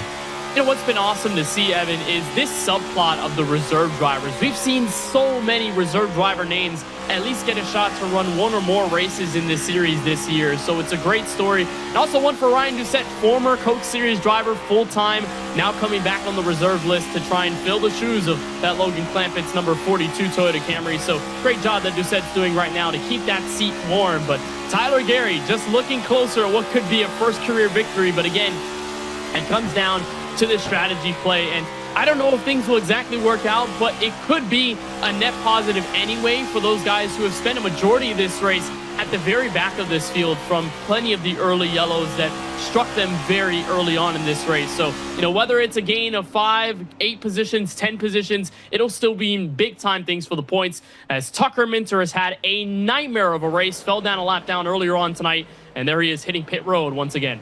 Yeah, he was involved in both of the first 2 caution flags in this race, and it'll continue what has been the worst stretch of the season for him. Now, that doesn't say that much, considering his last 2 results were 14th and 8th. But for how good his average finish was up until Nashville, this would be considered the slump of the year for Tucker Minter. And you talk about, you know, are we seeing Vicente Salas peaking at the right time, right? I'd rather be hot at the start of the playoffs than hot in March.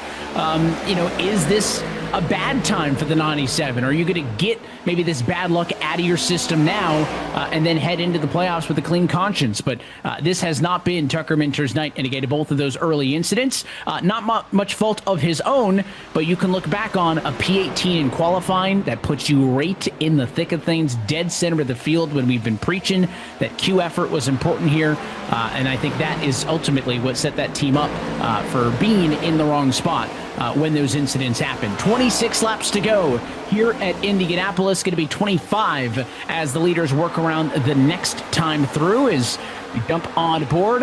How about Hurst and Minter? We've always joked that the lean adds a little bit of horsepower. I don't know. I think I give the edge to Tucker on this one. He's got a couple extra degrees of yaw, if you ask me.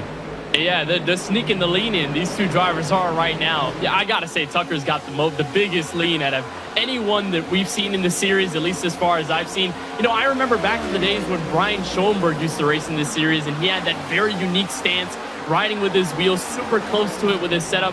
And then Ryan Doucette just kind of leaning forward into his setup. It's always fun to see the way that drivers have their muscle memory when they're locked in behind the wheel of a race car. You know, I do a thing where I actually lean to the other side. I don't lean into the corner. I lean away from the corner when I'm driving. So, you know, good to see the way that these guys do it. And I think Tucker versus Ryan here might be the best battle of the lean. Yeah, they're putting on a good show with the lean right now. It's funny you mentioned that, right? Because in a real race car, you're going to be leaning away from the corner as the G's are pushing you the opposite direction. So I don't know if it's the fact that they're on a simulator, they don't have G's fighting them, so they're trying to help steer the car. As you can see the reaction there is he got a little bit offline off of 4. Or if they've both done some real-world racing, Kenneth, and they're used to instinctively leaning into the corner to center their body because the G's are going to push them the other way. Maybe it's a bit of both. Maybe the answer lies somewhere within. Evan, do you lean when you sim race? Not a lot of lean, and I think it's just because I don't have enough speed to justify wheeling the car through the corner from 35th or wherever the heck I am in Carb Cup. But I got a little bit of lean. It's kind of the way to make up for the lack of speed, right? Is just try to lean and feel a bit faster. That's kind of what I do, at least. It's 5 horsepower, at least, on the lean. There you go.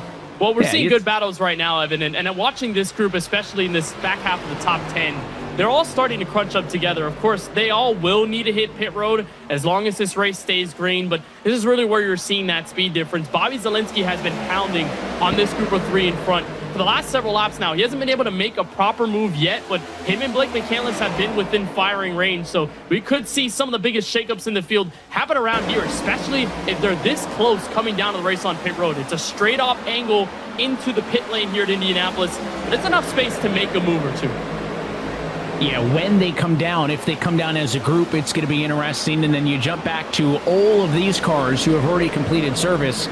This is for position. And if there is no yellow that gives those drivers in the top 7 what they're looking for, battle for 25th will instantly become the battle for 18th position. So they have to be aware of that as well, that they will expect to gain more spots in this battle. But here, I don't think I can find, until you get back to maybe 38th, more than 2 car lengths between any single given car, right? So you talk about some of the changes that have happened to the draft model here on the service with those routine updates that you see on an annual basis. As one car sideways off the corner, that's Colin Bowden.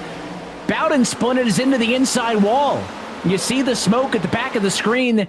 The BuildSubmarines.com Ford has righted the ship, pun intended. He will keep going. No caution, though.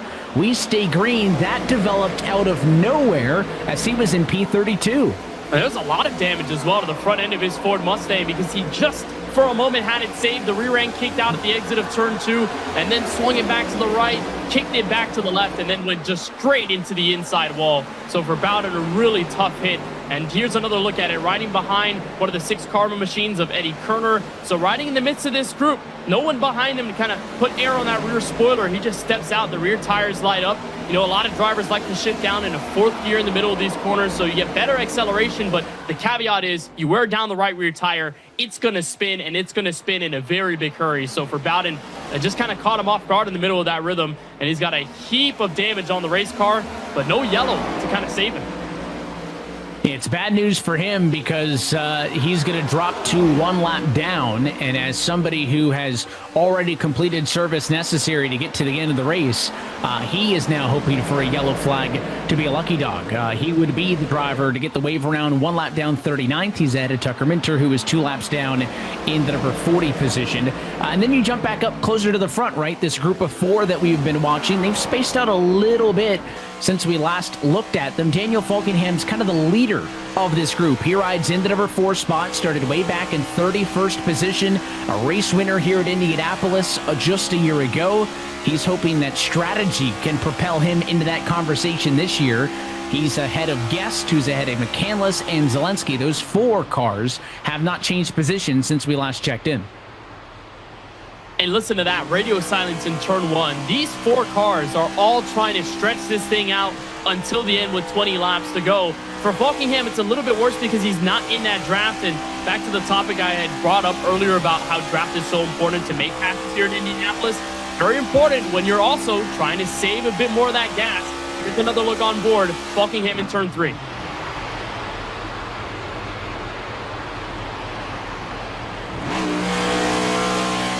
It's nothing, and he's not even getting back into the gas pedal until way at the exit of the corner when you're on that bit of a short shoot. So they are extending this thing as long as they possibly can, and they're going to reach out their hand out the window as far as they can until they get some sort of a receiving signal here. Falkenham trying to go for a 2nd win in a row here at the Brickyard.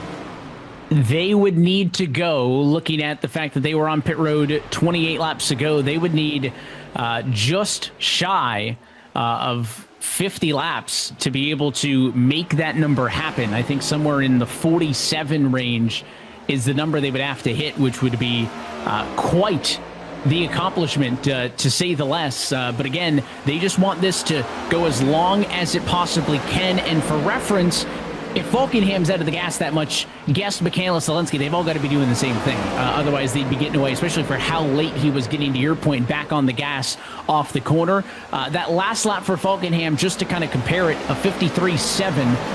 Then you look back to the first cars who have pitted and know they're good to go on this race, 52.8s, 52.9. So almost a full second slower in that fuel-saving mode than what you're seeing out of the likes of Salas on back. And I wouldn't be shocked if those top 3 on the top of your screen, who are now all over each other, Gary, LaPrade, and Hill. They've got the lapped car in the mix there. The Blue 97 of Minter's not for position, but would not be shocked if they're also implementing that same strategy.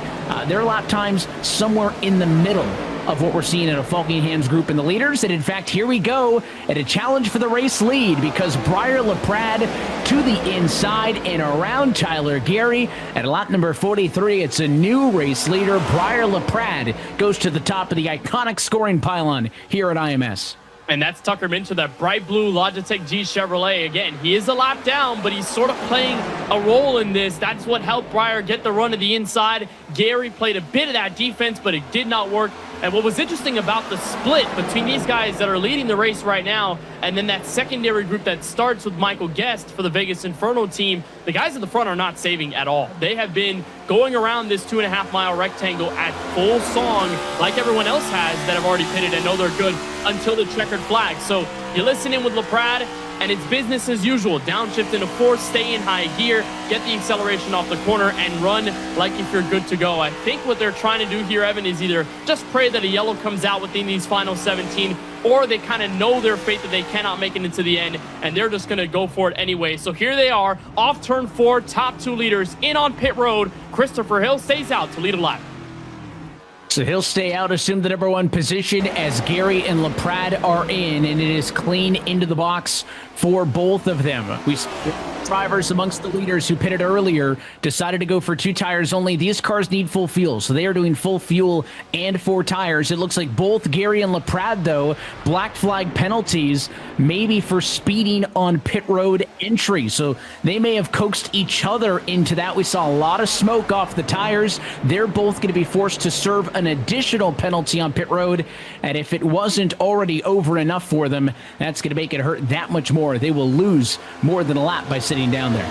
What a flying dagger that is, Evan, for those 2 drivers. And it goes back to the point you made earlier in this race. IMS doesn't really have that super difficult of a pit road entry because you're kind of going straight off turn 4. But this is one of those tracks where drivers are going to maximize every bit of an advantage they can get on the brakes. That means locking it up, nearly spinning out of control, just to get that better entry and get that extra bite as they come down a pit road speed limit. For LaPrade and Gary, looks like they bit off more than they can chew. They're on pit road now. They're going to fall down significantly. And we mentioned those guys in the front 4 that are saving for now inside the final 15. What's going to be the front running 5? But Vicente Salas is now under 8 seconds within this group. So all that saving may indeed just end up with Salas, Novak, Kerwin, and all these guys getting around these members at the front right now that are saving. It's just more so the matter of hoping that a yellow flies at the right time so that everyone comes down pit road and you don't lose the track position if you're saving this long. And Christopher Hill is going to be the next man up. As you see the leader in the bottom right, he is not currently implementing those fuel saving measures. So that car is still under power through the corner. The last lap, at least, everybody in the battle for second, that's on the top box, they were all implementing fuel saving. So Guest, Falkenham, McCandless, and Zalinski were all clutching and coasting down to turn number 1. And it looks like all 4 of them doing it again this time through. So that's how 2 groups of cars who were all down pit road together 33 laps ago are 15 collective seconds apart. And that is Christopher Hill just running at pace, and these other 4 drivers trying to give themselves a little bit more of a buffer. But they're going that much slower than everybody else that can, even if they could go all the way on fuel, soon they're going to start to get caught by the cars who have pitted. Salas and Novak and Kerwin, they're only 6 seconds behind that battle for P2. So that's how much track position they've been losing by saving fuel. But again, this is a all-in move on the table, and that is that they are completely indebted to needed a caution for this to work out. Well, that situation for these 4 guys that are saving right now from second all the way back to what's going to be P5 here, it's kind of that mentality of we're going to cross that bridge when we get there. Right now, we're not worried about Vicente Salas and them because they're still back for now. But when they do, then we'll start to adjust and we'll deal with it. My biggest concern is just how the traffic will blend as a result of it, because for the most part, a lot of these fresh tire cars, they're still within a decent range of each other. So as soon as they start the freight train, the guys that are going to save as long as they can until the end, that's of course making sure that they can't even make it on fumes. They're still on a couple drops of gas till the checkered flag. How that blend will be and whether it be that dangerous and create maybe an incident or 2, because you've got the fresh car guys, the fresh guys that know that they're good on fuel, kind of pummeling through. But for right now, Michael Guest, Falkingham, McCandless, and Zalinski just making sure they can stay up. Here's a good battle inside the top 25. Matt Busa under fire. That is Kwame Scott to the inside. That's 26th place to turn 3. And that 36 can't get clear by the time they get to the short chute. So now the 62 has a bit of a fighting chance to fight back. They might have touched in the center of the corner there. And now they're going to drag race all the way down this front straightaway, and they've got a mirrored image battle behind them as well. Graham Boland, Quinton Warman, Eddie Kerner, Blaze Crawford, all fighting in the shadows of this ongoing fight. We're finally on the inside, and one is Kwame Scott going to get by? No, he will not. Matt Busa just will not go down without a fight, and is making it hard on the outside. They're all over each other and into the wall that time off of turn 2. Look how much Busa had pulled up from the outside lane, and Cave's got a run for his money. And now here comes Graham Boland. Switch over to the inside. That's going to be a dive in turn 3. He's got the spot 27 and 26 on back, Evan. It is pandemonium. And now even more fighting. Blaze Crawford, Timothy Holmes in their fight back to turn 4. That's for P30. Yeah, plenty of action going on. These are straight up fights amongst cars that are on the same strategy as one another and trying to get some critical points, as there are, after tonight, only one more race to go before we know the playoffs. Are any of these drivers in those points conversations? How critical are all of these individual spots going to be when we tally the numbers in 2 weeks' time and cut the field down from 40 to only 10 who are eligible to fight for the championship here in 2025? There are former Indianapolis race winners sprinkled all throughout this field. Zach Novak and Dylan Duvall, both right now en route to top 10 finishes if the race stays green. You got your defending race winner and Daniel Falkenham trying to catch a yellow as we see 10 laps to go. Can he strike lightning and find success once more? Only 10 laps to settle the score. A lot's going to happen these next couple of times around, as for those top 5 who have yet to come down pit road, they are quickly running out of time.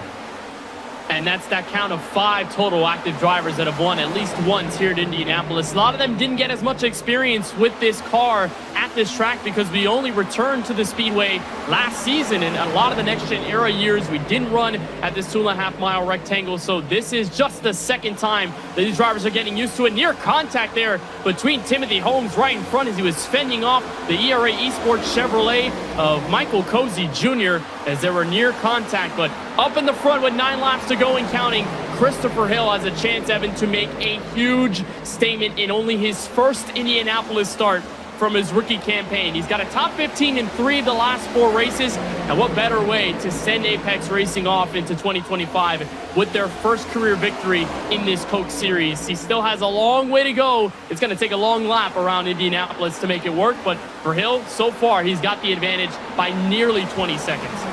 And you talk about, what his results have been like with top 15s. As trouble! Quinton Warman! And Christopher Hill just came to pit road. Christopher Hill just committed to pit road, and the caution flag comes out. Will he drive through pit road to try to maintain track position? He has a 19-second lead. No, he is in the box. He does not have enough fuel to go back out. So that caution will come 1 lap too late for Christopher Hill. And welcome to the top 5, Michael Guest, Daniel Falkenham, Blake McCandless, and Bobby Zalinski. That is the exact break that those drivers needed. Evan, prayer answered for those front-running 4 drivers who were looking for this very moment. 4 guys that have been solid but have not been able to achieve victory lane apart from Bobby Zalinski. It is going to be wild when we get the restart. And now even more fun that Salas is going to be in dirty air. Casey Kerwin, Steven Wilson, they're still going to have a dog in the fight, but with a big caution, pivotal in this roll to 8 laps to go and counting. Now it's going to be an absolute dogfight. Here's a look at how it all unfolded. Remember that battle between that RFK Racing 17 of Timothy Holmes and then the inside car of Michael Cozy Jr. was a huge send, no doubt. I mean, he thought he was going to have the space to get in there. Holmes was shutting the door ajar, but obviously they had made the contact, and Quinton Warman, who had sort of been struggling with the handling on his race cars of late, just got piled into the incident. Cody Bias, who had a really good qualifying effort, he ends up with front-end nose damage, and this changes everything, as I think we're going to get wholesale service down pit road. And that big dive from Cozy, I think it's worth noting, he had been trying to make that pass for several laps. So likely getting more and more aggressive with each attempt. That didn't come from nowhere. That was a developing battle. Split call on a pit road. Michael Guest is in. but not down for Falkenham and McCandless. They will stay out. Then Zalinski pits. Salas, as the leader of the rest of the cars who did not want the yellow, he's down pit road. It is a split decision strategy amongst both subsets of race cars. And man, oh man, are we going to have a wild, call it maybe 5 or 6 laps to go in this thing, as Daniel Falkenham and Blake McCandless are going to end up on row number 1. They have not pitted since 40 laps ago in this race. They are going to need to save fuel under this yellow. They've been doing it under the whole green flag run. How much do they have to get A, to schedule distance, Kenneth, and B, if we need it, do they have anything for overtime as we take another look at the incident? I don't know if they do, but here's a better look from Alexander Russell, that 2013 Indy 500 throwback paint scheme for his team owner, Tony Kanaan. And the rookie does a great job at escaping the mayhem near the outside wall. But this restart means 2 things, and this decision as well means 2 things, Evan. It means, number 1, Vicente Salas, who has basically dominated the bulk of this race from the pole, now he's going to be way further back in traffic with a much more difficult time to get up to the front and try to go for 3 in a row. The second thing that I notice off of this, Falkenham and McCandless, they have another prayer that they're sending right now. They're hoping that they can save their season with a call like this. And it makes sense for drivers like McCandless, who is coming into this race 31st in the overall point standings, disregarding the playoff fight. Daniel Falkenham had a pretty strong start to the year, but he's tapered off over the course of the summer, and many poor finishes, lots of bad luck have taken him out of contention, especially 2 finishes 39th and 40th over the last 3 races. So chance to save their season and try to point their way through. So the pylon on the left of your screen will show you the lap number of the last time these cars pitted. So you can see 3 very distinct groups now. Falkenham and McCandless, the only leftovers from that group who needed a caution flag to make this strategy work. But it's funny, we were saying they need a yellow so that they can pit with everybody, and then they don't pit in the end anyways. So they've stayed out there 1-2. Then you have Novak, Wilson, Lopez, Luza, all the way down through Dylan Alt. Those were the cars who pitted with everybody else. They got the tires. They knew they were good to the end. They've decided to stay out for track position. And then you find Guest, Zalinski, and everybody else from 13th position on back. Those are the cars who just pitted under this most recent caution. A majority of them opted to go for only 2 tires. I don't think there's 4 tires until you get outside of, I'll call it, the top 25. So that's the shakedown of the 3 distinct strategies. And you take a look at the live playoff standings, what you notice is that Daniel Falkenham in the number 39 machine not currently showing above the red cut line, and that's because he comes into this race 24th in points. You need to be top 20 for a race win to count towards playoff eligibility, but a P1 in points would set him up in a real good spot, Kenneth, to have a fighting chance to get a race win to count in 2 weeks' time in Pocono. So if I'm that 47 car sitting on the bubble of Dylan Alt, I'm not feeling real comfortable about how I'm feeling right now. And especially here, restart inside 5 to go. It's reminiscent of what we saw last year with Falkenham in front, but for guys like Alt and several guys around that cut line, you see a lot of those names. They're in the mid-pack because they had just hit pit road. That is the gauntlet of the field, especially in these late race restarts. So here we go. Falkenham and McCandless trying to save as much as they can for the win.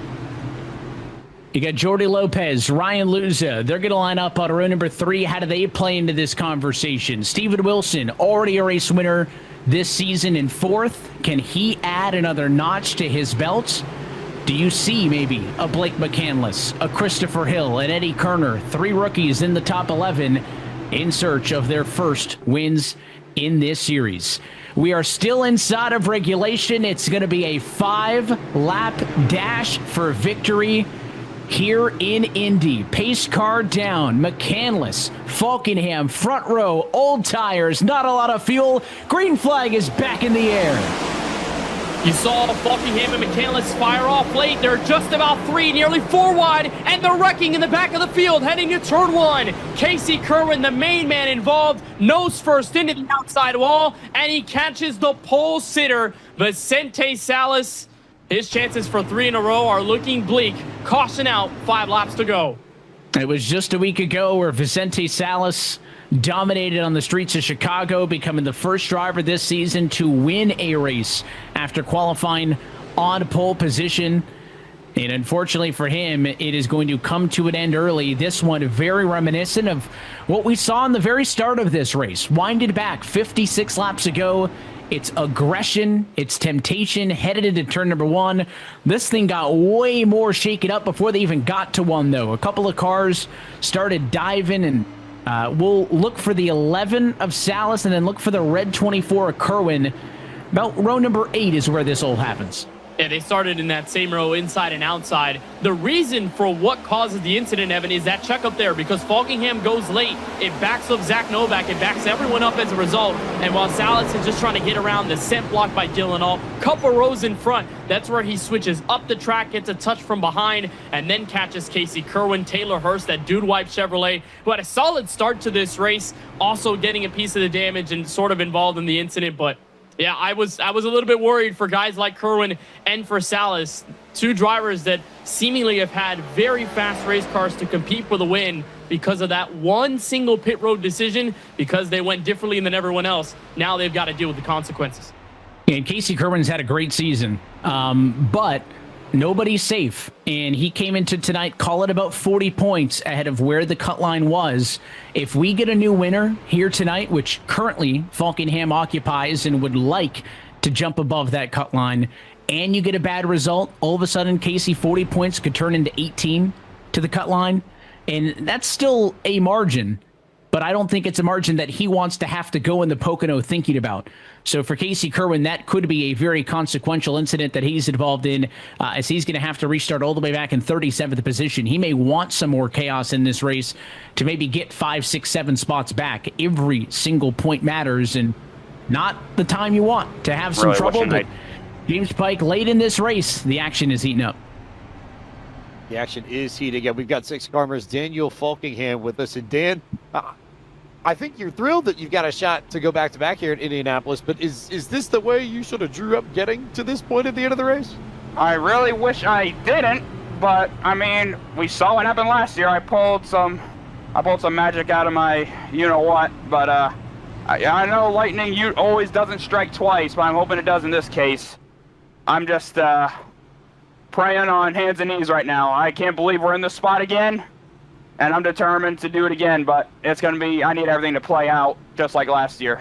So, I hate, this is double file. This is one of the times I wish it was single file, but we're going to make it work one way or another. If we can't do it, then at least we gave it a shot, but we're in the spot again. So, it's, all the cards are down on the table right now. How close are you on fuel? I'm good for this GWC. The next one, questionable. I'm definitely not good for a third one. But I'm hoping, like I said, just hoping it's all in my favor, and if it doesn't play out, it's whatever. But all you need is an opportunity. All you need is a shot. That's all you need. What's your strategy then? Win the race. Easy, succinct, straightforward. Daniel Falkingham trying to get his second win in as many seasons at Indianapolis. And pretty candid too, James. Appreciate the insight there on what his current fuel situation's like. This is going to go to eNASCAR overtime. 2 laps to go to regulation would have been this time by. Of course, lights still on top of the pace car, so we're headed to overtime. He said good for 1, maybe 2, definitely not 3. So keep those numbers in mind as we take another look at the eNASCAR overtime procedure for the green-white checker finish. We will come to the green flag as the lights go out the next time by to take the green and the 2 laps to go. If we make a complete lap and come to the white flag and take the white flag, this race is official. It does not matter what happens on the final lap. Next person to the checkered flag wins the race. If we have a caution flag and a yellow before we get to the white, we will stop, we will reset and try again. We will do that a maximum of 3 times. You know that Falkingham, if that's his fuel situation, we have to assume, Kenneth, that Blake McCandless's is very similar. They're on the same strategy. They were implementing the same fuel strategy and fuel saving techniques, I should say, on that long green flag run. Blake's going to line up inside of row number 2 and 3rd. And then I think everybody else, Novak and company, should all be good on fuel for all 3 attempts. McCandless and Falkingham, Evan, for sure, they're hoping there's no more chaos in this race. They want to end this one on a 1 overtime attempt and 1 overtime attempt only. And on that camera with Daniel Falkingham, he's got a lot of trophies behind him. One of those things on the desk is a checkered flag from his win last year here at Indianapolis Motor Speedway, his only Coke Series win to date. And he posted on social media earlier this afternoon saying that's the motivation for tonight. If he can do it once, probably a chance that he can go back-to-back here at a track so special. But fuel is a huge concern for those on the inside and for the first 2 rows. And then you've got Zach Novak, who's been strong all year, Steven Wilson, who's been dominant. Those guys trying to steal the win and take the party to their house out of this track. What a story this could be for the Six Karma Group as well. One of the new teams to this eNASCAR Coca-Cola iRacing Series this season. They picked up Daniel Falkingham in the free agency period. Can he deliver a race win for them? Novak lined up to the outside. Somebody else who has had success here at Indianapolis before. Could he get victory for the Channel 199 Sim Racing team? We're going to find out right here, right now. Pace car down and in. 2 laps to go on the board. It's overtime from Indianapolis. Green flag flies. Inside has the advantage. Falkingham give it a car length and a half to turn 1. And they're going to be 3 wide in the battle for 3rd place. Jordi Lopez sling through the middle. There's contact in the middle of turn 1, and they're going to be able to save it. What I noticed there, Evan, lots of separation between the front 4 and almost everybody else in the pack. Still 3 wide at the exit of turn 2. Can they keep this clean? Down the back straightaway, there's 1 car to the inside grass, but we are staying green for now. Falkingham chasing for the white flag. Still green. Can the field 3 wide get through turn number 3 cleanly? A couple of cars out of shape. There's some smoke. Several into the wall. There they go. 47 car spins. It's DeMerchant. He's also down onto the apron. Dylan Alt is going to get the worst of that one. It will not be one and done at eNASCAR overtime. And now the fuel saving and the praying has to start if you're Falkingham, because he had the start that he needed. He was 4 or 5 car lengths out in front, but they just could not navigate turn number 3. Saw that one coming, Kenneth, the way they were diving in there 3 and 4 wide. And most importantly, Falkingham still had the speed. He wasn't bleeding off a lot of time to Zach Novak. So very well, if we went to the white flag, he could have held on for the victory. But again, it's that thing in the middle of the pack. Everyone's so aggressive for the points. And in these final 2 regular season races, you got to think to yourself, I'm going to go for the playoffs or bust, or at least give myself a chance to. And because of that, it backed everyone up. They were 3 and 4 wide. And then, of course, the troubles began. But it really started, I believe, with the 8 car, that Junior Motorsport Chevrolet of Blake McCandless. He had fell off so much off of that recent restart, and he was kind of backing up the inside lane, was trying to stay out of everyone's way. This was the initial contact. These are the 2 Kevin Harvick Incorporated team. That's Jimmy Mullis going to the inside, a wonderful save. But then the problem happens here. Michael Guest in the middle, Garrett Lowe who gets to the inside. You'll see that white and blue Chevrolet at the front of Blake McCandless kind of slows down in 3, backs up low, and then it stuffs up everybody behind. Dylan Alt gets a touch from the back end after he hits the outside wall from Eddie Kerner, and it takes Dylan Duvall for a ride. That's going to be a big storyline. Duvall getting taken out of the race. Seth DeMerchant also getting a piece of it. And now it's decision time. I think Falkingham's going to try and run this thing dry for as long as he can, but still a possibility that he can hold on for a second overtime attempt. And where Falkingham sits in points, it may be mathematically impossible based on the numbers, but at best, highly improbable that he would points his way in. He needs a combination of points and a combination of a race win. So for him, I think he runs it till it runs out of fuel. That is his only hope if he wants to make it to the playoffs. You mentioned Dylan Duvall. That's huge because, again, he and Dylan Alt came into tonight tied for 9th and 10th in the points. So we talk about how tight these margins are. A big drop in running order for Dylan Duvall late in this race, now down in 37th. That could be the difference between him pointing his way into the postseason and not being one of the 10 drivers to fight for the championship. I did want to give a shout out to Nate Stewart. That 5 car had a huge save in turn number 3. I thought he was going to be the wreck. That's where all the smoke that I saw originally was coming from. He held on to that thing, and then they eventually wadded him up anyways. But credit to Nate Stewart. Great piece of driving for him. Not going to be a move that propels him into the postseason, but I think worth noting, great showing from that rookie to fight that one through and keep this incident smaller than what it could have been, James. Here with Channel 199, Zach Novak currently scored second as we get ready for a second green white checker. Zach, first off, how are you on the fuel situation? Oh, we're good as far as I know. Should be good for this one, and if we get put in the spot to go another, should be good for that one too, I hope. So, yeah, in a good spot here. Just, need this to play out in our favor, and hopefully we can bring it home. Any particular preference between a third green white checker or trying to run this out on this restart, if you could have it your way? I think ideally we would, keep second here, get another yellow, and I would think we would cycle to the lead. I would be surprised if Dan can make another green white checkered. So probably that's probably ideal, but we'll just have to wait and see. And worth noting, Evan and Kenneth, that the only 3 drivers that pitted before Zach up here in the top 20, Balkingham, who we spoke to, McCandless, who you mentioned, and then Garrett Lowe, show everybody else, if Zach is good, likely is good on fuel as well.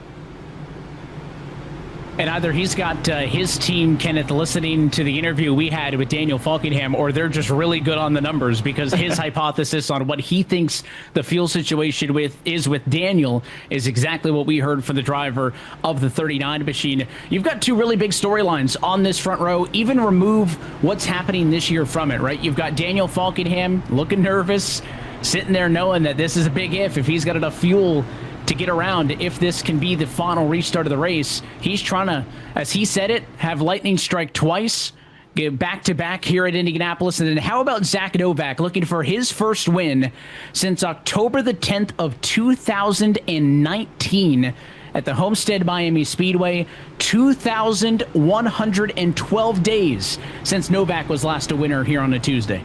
And Novak also trying to become a driver in rarefied air here at the Brickyard, the 3rd driver ever to win more than one race here. And how about Jordi Lopez, a driver who could very well be a surprise here, a man who's turned things up in segment 3. Again, segment 3 points, that $3,000, the bonus points are on the line here, heading into Pocono in a couple of weeks' time. So for Jordi Lopez, a win tonight not only would lock him into the playoffs, it would get him the lead in segment 3, which could very well add on to his benefit come postseason action.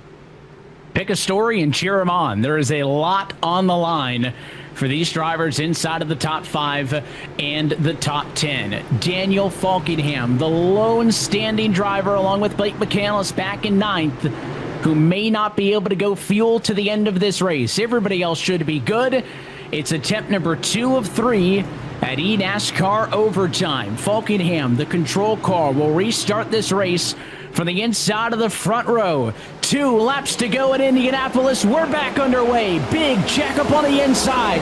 Falkingham make it 1 car length of an advantage. Side by side for a second. Here comes Wilson to the inside of Novak. He'll take away P2. That was the plan by Falkingham, was to go as late as physically possible in that restart zone, chasing for the yard of bricks, but it is still about a car length or less between himself and Steven Wilson as they come out of turn 2. Will they keep it clean? No, they won't. Huge crash to the inside of the racetrack. It is a parking lot down the straightaway. Alexander Russell, Malik Ray, Eddie Kerner, Donovan Strauss, and the list continues for Daniel Falkingham.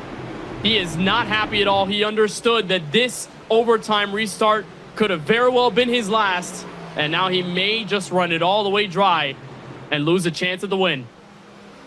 And you heard Zach Novak, who notably is going to be scored 3rd, is he was hoping for this scenario. He wanted a caution. He knew that Falkingham was short on fuel. He wanted to inherit the lead. The problem was he did not take into account a challenge from Steven Wilson there. And Steven Wilson makes the pass on Novak for 2nd. If Falkingham, you can see the frustration with his onboard camera there. Almost certain, based on his reaction, that the numbers he has seen twice in overtime. He's saying 2 times that we could not get the job done. That reaction tells me almost certainly that car is not going to be able to make it to the end of a third attempt, and it will then be Steven Wilson assuming the number 1 position instead of Zach Novak, and the 2 ends up right back where he was before on the outside of row number 1. And that's all assuming that number 39 car does not have the fuel necessary. We'll see, does he just bow out, come to pit road, or will that car stay out onto the racetrack until it will not stay under power any longer? Evan, I think Daniel's going to want to turn his eyes away from the replay because the main man that caused the incident outside 3 abreast, his teammate, Eddie Kerner, was just trying to lay out of the way while everyone was being aggressive pushing forward, and he tapped the wall, just ricocheted back down the racetrack. And when that safer barrier kind of pops away, you can really come down at an aggressive angle. And then that's where Colin Keister is. Malik Ray's there. The 4 car of Donovan Strauss is there. Ray goes for an intense hit to the inside wall, and as they come back up the speedway, more problems ensue. And there it is. Daniel Falkingham, not enough fuel to make it to the 3rd attempt at overtime and meet the checkered flag with enough fuel. So Steven Wilson, the man who's won 5 races this season, will have a chance to be the 6th god in 2025. Zach Novak will be outside to react in 2nd. Maybe all according to plan for Steven Wilson. We thought that it was going to be the decision from what was 5 drivers at the time to stay out. They seemingly caught the yellow. They had everything they wanted going for them. Of those 5, 2 stayed out for track position, and only McCandless remains. Interesting, McCandless has yet to pit. He was last on pit road the same lap as Falkingham. So let's wind it back. It's going to look very similar from high and above, Kenneth, to the incident just prior to this, and that's cars running out of space when they come off of the corner. And the driver involved who causes it first is that bright highlighted number 19. So he's on the outside here, and obviously there's nowhere to go. You've got Bobby Zalinski to the inside, Garrett Lowe down low. Kerner's just trying to give enough space, but obviously there is the outside wall there, and unfortunately he gets into it. And obviously no intention there. He's just trying to stay out of harm's way, but ultimately catches the wall and comes down the speedway. Colin Keister, Las Vegas winner, involved in that. Malik Ray obviously gets the hardest hit of them all with the huge tap to the inside wall. And then as the rest of the field was going by, they also got involved. Seth the Merchant got hit on the way there. Blaze Crawford, Alexander Russell, Nick Ottinger, the list continues. And look at how much that will change the point standings for Michael Guest. He's going to be back 9. Still a lot of drivers involved in this fight. But of course, given the fact that Daniel Falkingham is not in contention to win, it means possibly not pointing himself into the top 20 to get through after Pocono. And if you're a Duval, this is probably a best case scenario, because before the last restart, Dylan Duval, the 199 who you see on the bubble, was 37th on the racetrack with the threat of a new race winner bumping everybody in points down a position. Well, the way they sit now with Wilson leading is you're not bumping everybody down. Duval picked up some spots. He's 29th. That's still not the greatest position for him, but that's a big improvement for Dylan Duval compared to now and where his situation looked 5 laps ago. One driver you don't see below that red line, Donovan Strauss. Strauss came into tonight 14th in the standings, within 30 points of the cut line, needing a good night, getting torn up in a late race wreck. Not the medicine that he needed. That's a big blow to his hopes of being one of the drivers to fight for that red cut line. So there is a lot of storylines that continue to develop all around that bubble.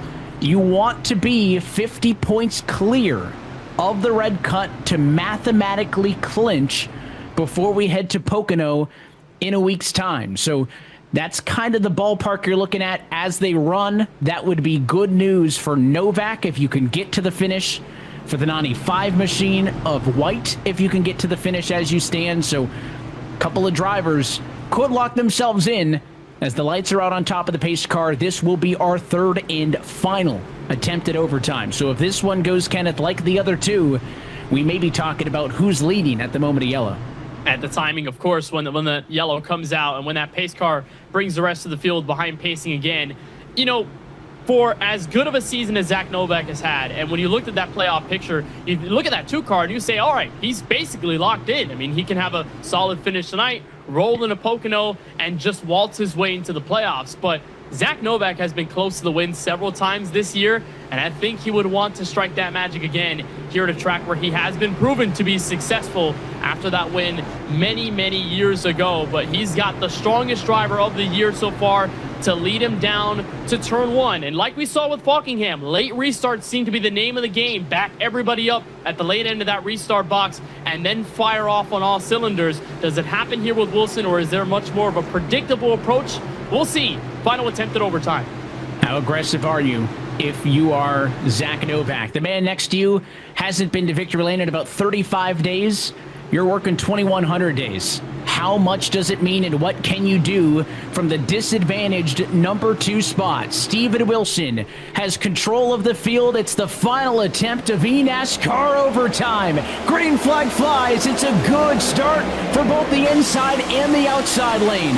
Novak to the quarter panel, trying to challenge for the race lead. It's going to take a secondary line push to get Novak in front, but he'll settle behind and he's loose in the middle of turn 1 to the short chute, and so is Ryan Luzo. They'll step out side by side for just about 4th on back, and Christopher Hill with a chance to get his best finish, and they're crashing behind him off of turn 2. Taylor Hurst, Tucker Minter, Timothy Holmes, and almost everyone else in the back is in it, and that means 6 victories in 2025, Evan, for Steven Wilson.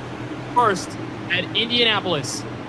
And we'll tie Nick Ottinger. You talk about the winningest seasons in eNASCAR history and all of the different success that these drivers have traded back and forth. What an accomplishment for Steven Wilson to tie the benchmark set by Nick Ottinger.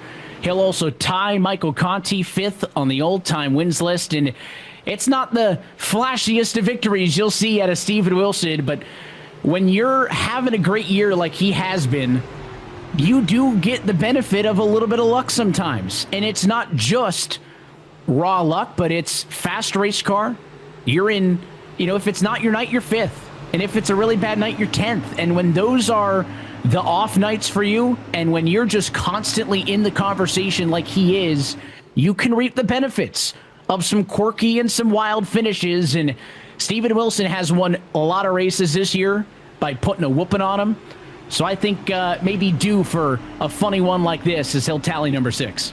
I mean, any win you can take, you'll take it, especially in these circumstances. If you're in the right place at the right time, no complaining for Steven Wilson. It just means more bonus points to his additive total when we get to playoff racing in several weeks' time in Michigan. Obviously not the way that he would want this race to end, of course, because no driver really wants to end the race under yellow. And I think for Zach Novak, for Jordy Lopez, heartbreak there, because they could have had a shot. They could have found their way around Steven Wilson and made it a proper fight for the win in those final few. But that's not what's going to happen here. And the caution is indeed what's going to end this race behind the pace car. And for the 6th time this season, Steven Wilson will see victory lane for the first time here at the Brickyard. An unbelievable season he's putting together. Talk about striking iron when it's hot. Well, Wilson's starting to get the hot hand again. It has been 12 years since a driver has won 6 races in a single season, and Steven Wilson has done it again, this time in 2025. Checkered flag, Steven Wilson, a winner at Indianapolis Motor Speedway, his 6th win of 2025, which will tie Nick Ottinger's single season record that was set way back in 2013.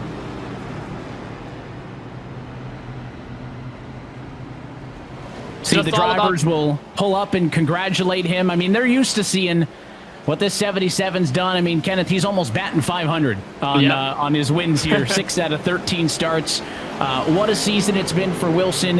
And funny, then we just started talking about some of these other names. Vicente Salas, the Summer of Salas, and Tucker Minter entering the conversation. Every time somebody tries to claw their way to that top step to be the star of the show, Steven Wilson has been there to answer every single time.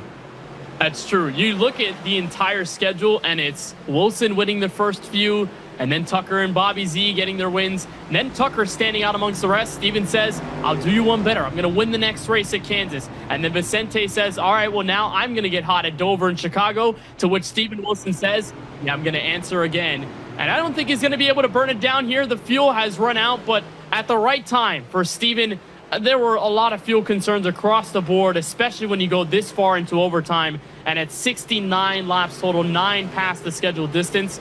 So his teammate Femi Olatunbosun is going to push him to the start-finish line. And an outstanding season continues, Evan. Can't say any more about a driver who's trying to become one of the all-time best in series history, and he's making a good case for it this year. He ties the single-season wins record in the same night in which he ties Mike Conti for 5th on the all-time wins list. It is a historic night at Indianapolis as he celebrates on the front straightaway. This winning moment is brought to you by Coca-Cola, the official fan refreshment of eNASCAR, as one of the Coke Series' greats parks alongside the Yard of Bricks, race win number 6 of 2025.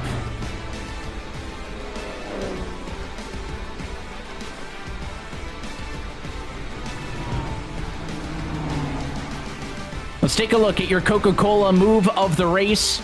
And as Steven Wilson made the pass for the number 2 spot on the restart prior, he waited in the wings and followed the pace car as they pulled off at turn number 4 under the caution flag with just enough fuel to go the distance. And it was the leader at the time in the number 39 machine who could not do the same. Forced to come down for fuel was Daniel Falkingham. That right there under the yellow was the pass for the race win. Wilson did not allow anybody to snatch it from him on the restart and would go on to win. It's a bit anticlimactic, but that's how fate twists in this moment. And for Falkingham, a bit of a heartbreak knowing that if we ended this race under the second overtime attempt, Daniel could have been calling himself a 2-time Coke Series winner. But alas, here we are. Steven Wilson, 6 victories in 2025. And the top 3, Zach Novak, Jordi Lopez, great runs for all of them. And Christopher Hill, Evan, best finish of his Coke Series career, top 5. Yeah, great result as he'll come home as the top finishing rookie. Quite a selection as well. Look at all the different teams represented amongst the drivers inside of the top 10. You got guys like Christopher Hill, Michael Guest, Parker Wright, Graham Bolin. For all the harping on about track position, all those guys were mid-20s on the grid. I mean, big pickups for them to end up coming home near the front. Michael Guest a little lap even in this one. They finished just ahead of the likes of Bobby Zalinski, who finishes in 11th position, where you'll find a little bit more of the drivers who we were talking about for much of this race. Yeah, a lot of these names, Evan, also involved in the huge crashes within those final few attempts at overtime. Most notably, Nick Ottinger, Quentin Warman. They pick up better finishes from where they were in the middle of strategy. Femi Olafin-Bolson, Kwame Scott, names back here in the top 20. Ryan Doucette filling in for Logan Clampett does a great job at locking up a top 20 effort here from Indianapolis Motor Speedway. So great job for Ryan to keep that seat warm for Clampett as he returns in a couple of weeks from Pocono. And then a lot of the heartbreak down here. Michael Cozy Jr. has been strong all season, but just didn't find it here at Indianapolis with a lot of bad luck. Casey Kerwin, Vicente Salas, both involved in incidents in races where they felt like they probably could have gone out for the win. Daniel Falkingham having to pit late in the race, or else he was going to run out of fuel from the lead. He ends up 23rd. Hey, Colin Keister, you mentioned, he's had to battle for some good points nights for his win to count. Should still be good points-wise. And then one more story from this page is Blake McCandless. Remember, he was on the same fuel strategy as what we saw out of Dan Falkingham. McCandless had fuel up until the last lap under caution. Took the white flag and the yellow in 21st, ran out of fuel, and will end up being scored in 36th position. So he really just needed about an extra mile and a half on fuel, as that's looked top to bottom at your Coca-Cola full race results tonight. And let's get some words now with our top finishers. It's Steven Wilson in Victory Lane. Kenneth, you've got him first. A name we see very often in Victory Lane so far this year. Steven, I know it's probably not the way you would have wanted to win this race, under yellow on a final attempt of overtime, but you put yourself in the right place when it mattered most. What did it take from a track and a car where it's been very hard to pass to find your way forward at the end? Yeah, it may not have been what I wanted, but it's definitely what I needed there. I was definitely running out of gas with down the back on the white flag if that went green there on the last green white checkered, because when we put in a green, I short fueled it to try to keep my spot in line there, and it was all about I was saving fuel pretty much the whole time under green this whole race, just trying to maximize time on pit road, and because that's really all we could do. We couldn't pass anybody once you got behind them. So I think the fastest cars were once again like Zach and Vicente. They had me beat, I think, but qualifying 8th, the Golden Horseshoe, it's up there. So we'll take it, number 6, and move on. one more race to go until the playoffs begin, and it seems like every time another driver has something to say to you, you seem to answer back very, very quickly. With this win tonight, how much confidence is there with yourself and your race team as you guys charge for a second championship? Yeah, I think we need to find pace in qualifying. That's the biggest thing right now. There's one setup team that qualified 1 through 7, and we were the best of the rest, which is a positive. But we've been qualifying not very good recently, and that was our strength last year. I could pretty much mess up my qualifying lap and start top 5 pretty easily. So that advantage is gone, but that's what happens when we get new builds. But we just have to work on it, find the qualifying pace. I think we had pretty good speed in the race. We weren't the best car, but we obviously had enough there. If we would have gotten the lead, other than me running out of gas, I would have been able to keep it. But just got to figure out that qualifying pace. But we'll have plenty of playoff points to work with in case something goes wrong. And we've shown speed at those tracks in the playoffs before. So I'm confident in what we have and what we'll build on going forward. I know you're not from Toronto, but you're repping the 6 race victories this season. Lots of momentum, Steven. Congratulations on the victory here from Indy. We'll see you all at Pocono in a couple of weeks. Sir Cox. So Steven Wilson ends up with the 6th victory of the year. We'll now turn it down to Zach Novak, who comes up second here this evening. Zach, a bittersweet effort to the end because the points are in your favor. You're basically locked into the playoffs now overall via points. But what are the emotions after the way this race ended and where you were for most of the overtime attempts? Frustrating. That's really just all I can think of to describe it. Yeah, we were in a great spot. And then Vicente pitting, us getting on a different strategy from him, was really just the perfect scenario for us. Yeah, I don't know. I don't know what I could have really done differently there. On the contrary to Iowa, finishing second there on some late race restarts, I felt like tonight I did, really everything, maybe not perfect, but pretty darn close to it on those restarts, and it just didn't work out, unfortunately. So frustrating, man. Obviously second's great. Finishing up front consistently is good for the team and for the momentum, but the playoff points are big, and being this close to, getting 5 really important playoff points is frustrating. And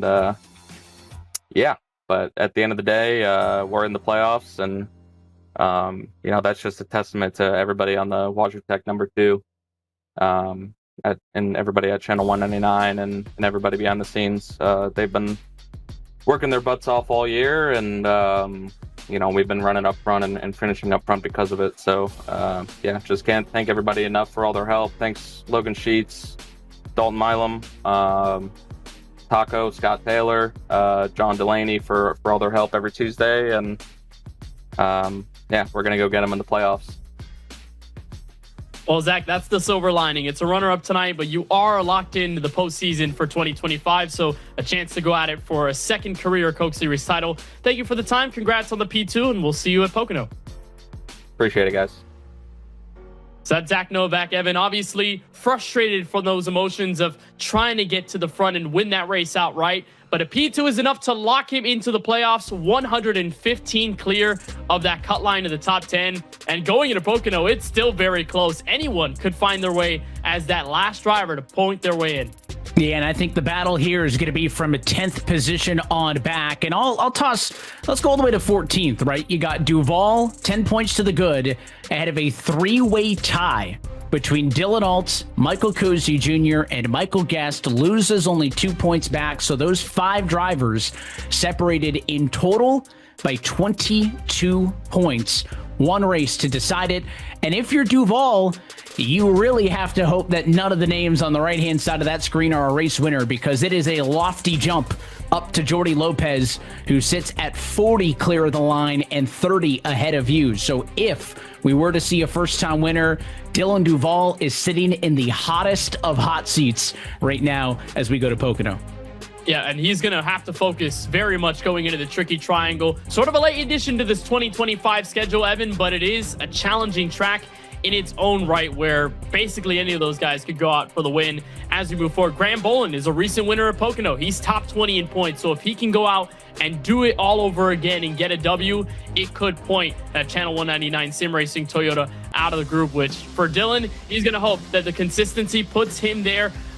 And we're going to have a lot of conversations about how many actual turns there are at Pocono. Ryan Vargas will probably tell you 5 in 2 weeks' time. But our regular season finale at the Tricky Triangle, one that, like tonight's race, will be very hard to master. Pocono has a long history in this series. It'll be our 13th total time to the Tricky Triangle and about the 3rd or 4th year in a row. So excited to see this track return to the schedule. It is so unique, much like this Indianapolis Motor Speedway.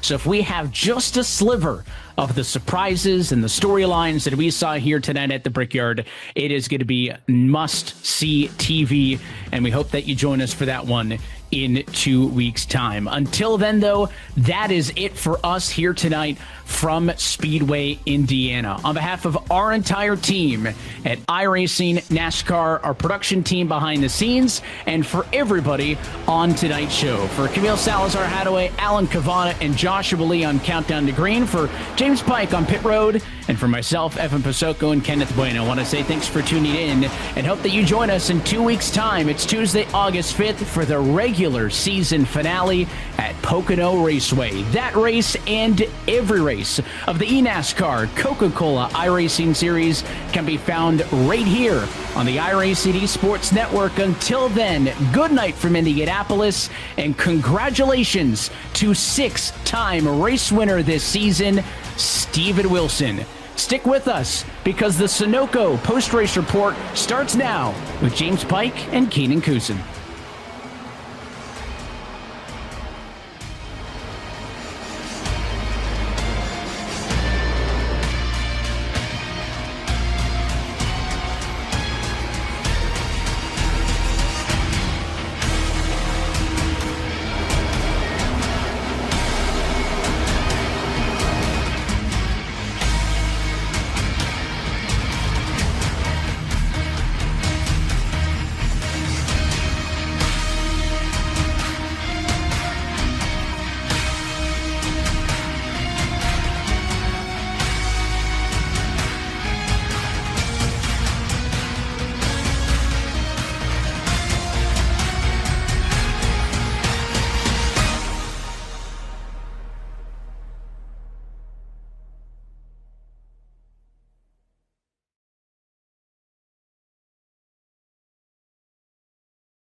Good evening, race fans, and welcome to the Sunoco post-race report for the eNASCAR Coca-Cola iRacing Series at Indianapolis Motor Speedway. I'm James Pike alongside Keenan Kusin. Justin Malillo will be joining us shortly.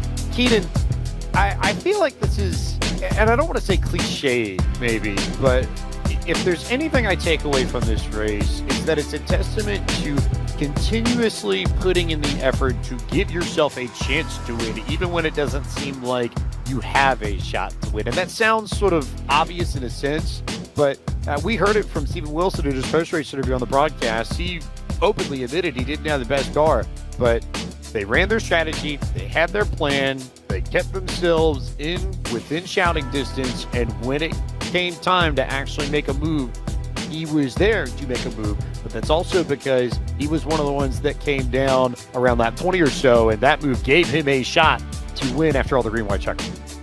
Well, James, I don't think you win 6 races in this series without having to be able to pull a rabbit out of your hat every once in a while. That's not something you could really just do on raw pace. There's a reason Steven Wilson's a former champion. There's a reason he's the total package here in the eNASCAR Coca-Cola iRacing Series. But this was kind of the tale of 3 races. We had wrecks early on the start. You saw some fuel mileage there towards the middle. And then obviously all heck broke loose there towards the end. But, you know, Steven Wilson being in the right place, as you said, at the right time, being able to put himself up on the top step of the podium. But let's not forget the other people on the podium. Zach Novak, who's been kind of having I don't say the season of his life, but everything outside of a win, which I'm sure that number 2 driver is absolutely looking for. And Jordi Lopez, I think, for the first time on the box for him in BS competition, 3rd place tonight in Indianapolis.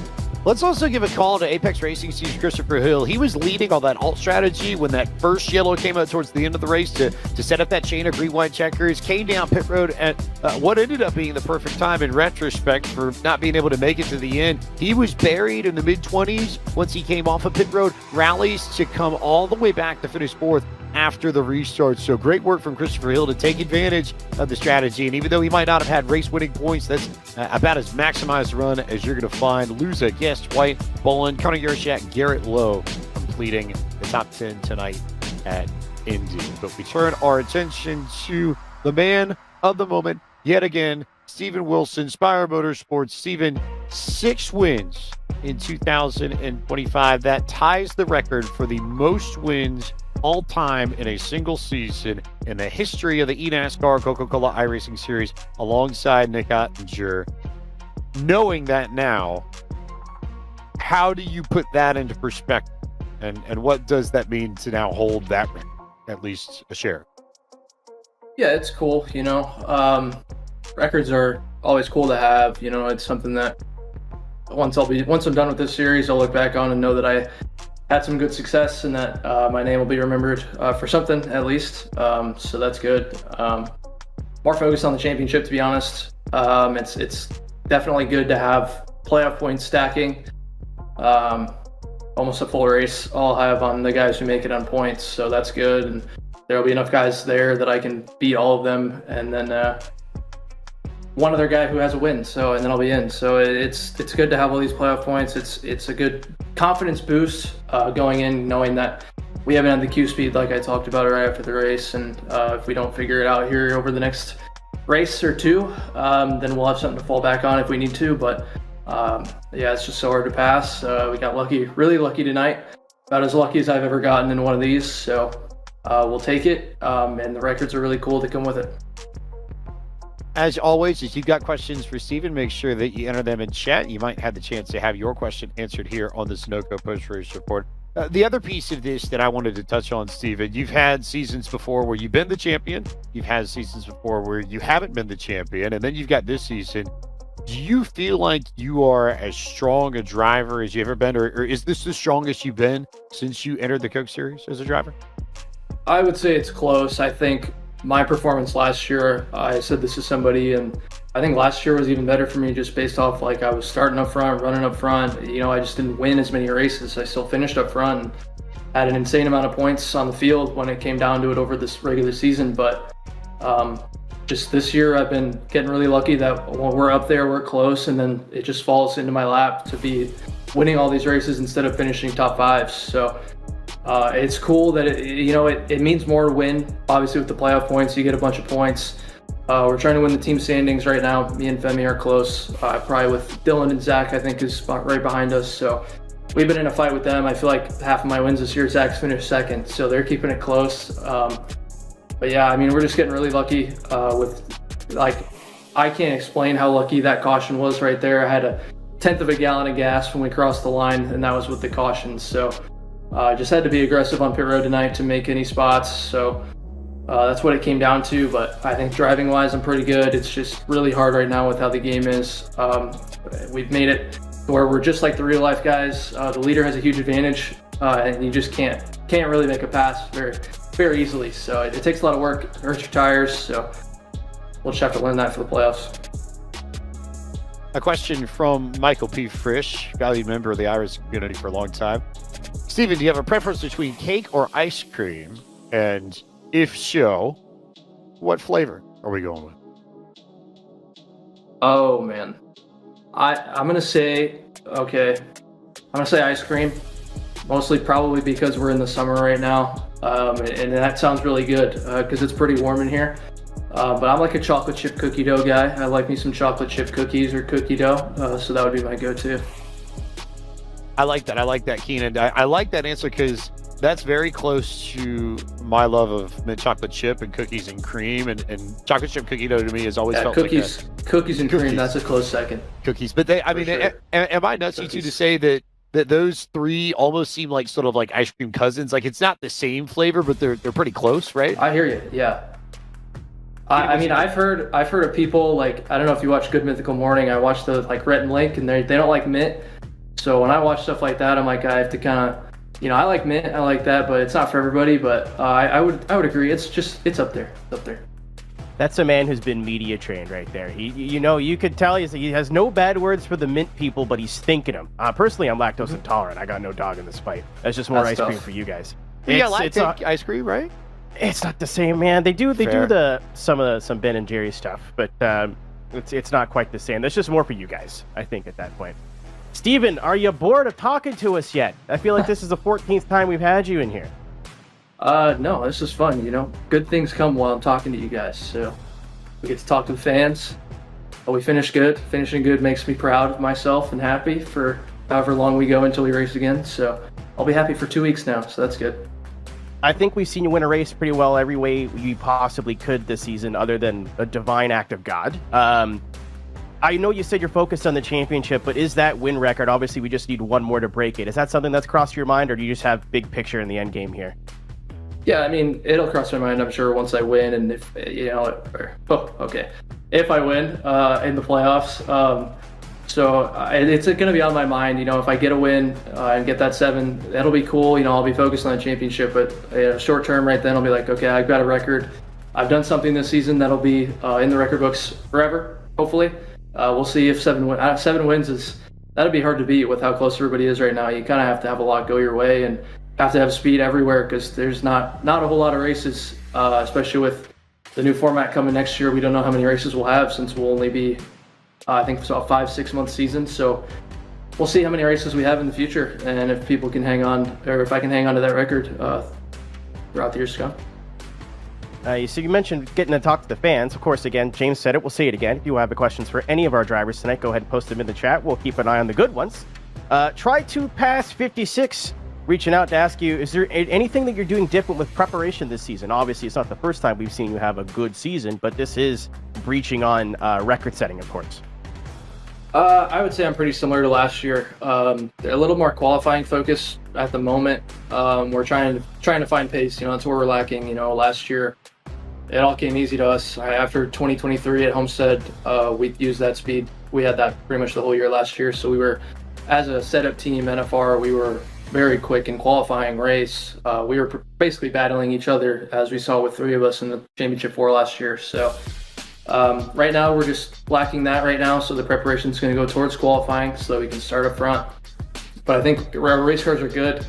We're just stuck in traffic. I think probably not the best car tonight. I think the guys who were in front of me on that green run were all pretty good. But yeah, I mean, there's a lot of different racetracks coming in the playoffs. There's 3 different types of racetracks: 1.5 2.5 Michigan 2-miler, and which will be close to this, and then the short track at Phoenix. So I was just making sure that we have good speed. We test with rubber, without rubber. It's kind of hard to get a grip on, because we have an hour before we go racing here with 40 cars on the track. So the track does change. So it's hard to get a grip on what it will do, but we do our best throughout the weeks leading up to the race. Shout out to Try to Pass, also patting himself on the back, saying great question to the one that he asked. Gotta love the enthusiasm. This one's from the truck, Steven, as well as Parker's mom. How's your dog doing? How's the dog? Can we get a dog update? Oh, he's good. He's in the other room, probably not sleeping. I've probably been talking too loud that he can hear me, and he's about ready to wake up. But he turned 1-year-old this month, so he's doing good. He's a bit of a yapper. He likes to talk, but he's thriving. He's living the new environment here in North Carolina. He's meeting new people, new friends. So I think he's doing good. Especially going out there I mean, it's not the best winters, but you got a dog park all year round. That dude's going to be active. Yep. Yeah, we do. There's one right outside my complex here, right next to me. So we can just take a few steps and we're right there. Question of the day, Steven. You're pretty familiar with the format here, but we try to ask something to every driver we have here on the Sunoco Post Race Review. This week, the Cookie Monster will be the Grand Marshal at this weekend's Brickyard 400. A lot of us have seen Sesame Street, obviously, but what show did you have on repeat as a child? Oh, I feel like I've always been more of a movie person. Okay. I'm thinking like Transformers. The Dark Knight is my favorite. That's not as a kid, but I'm trying to think of as a kid. What did I watch? Let's see.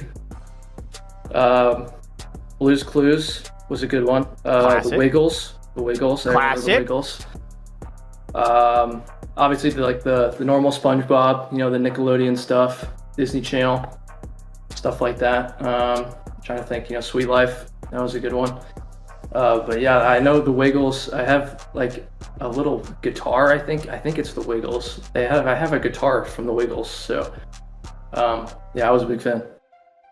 Fruit salad, yummy. Yummy. Well, Steven, thank you so much for your time. I'm sure this is not the last time we'll talk to you this afternoon. Enjoy your dairy product, my friend, and congrats on the win once again. Yep, thank you. See you guys soon, hopefully. Steven Wilson for Spire Motorsports, win number 6 in 2025. And that allows us to turn our attention into slightly different directions to one driver that we've seen before in the Sunoco post-race report. And at every time this evening's show, we welcome in BS Plus Competitions, Jordy Lopez, and E-Racers, Ryan Doucette. Gentlemen, welcome to the Sunoco post-race report. Hey, man, it's so nice to be here. What's up, James? Happy to be on my first post-race show here. Times have changed, things have changed. It's gotten a little bit of fun.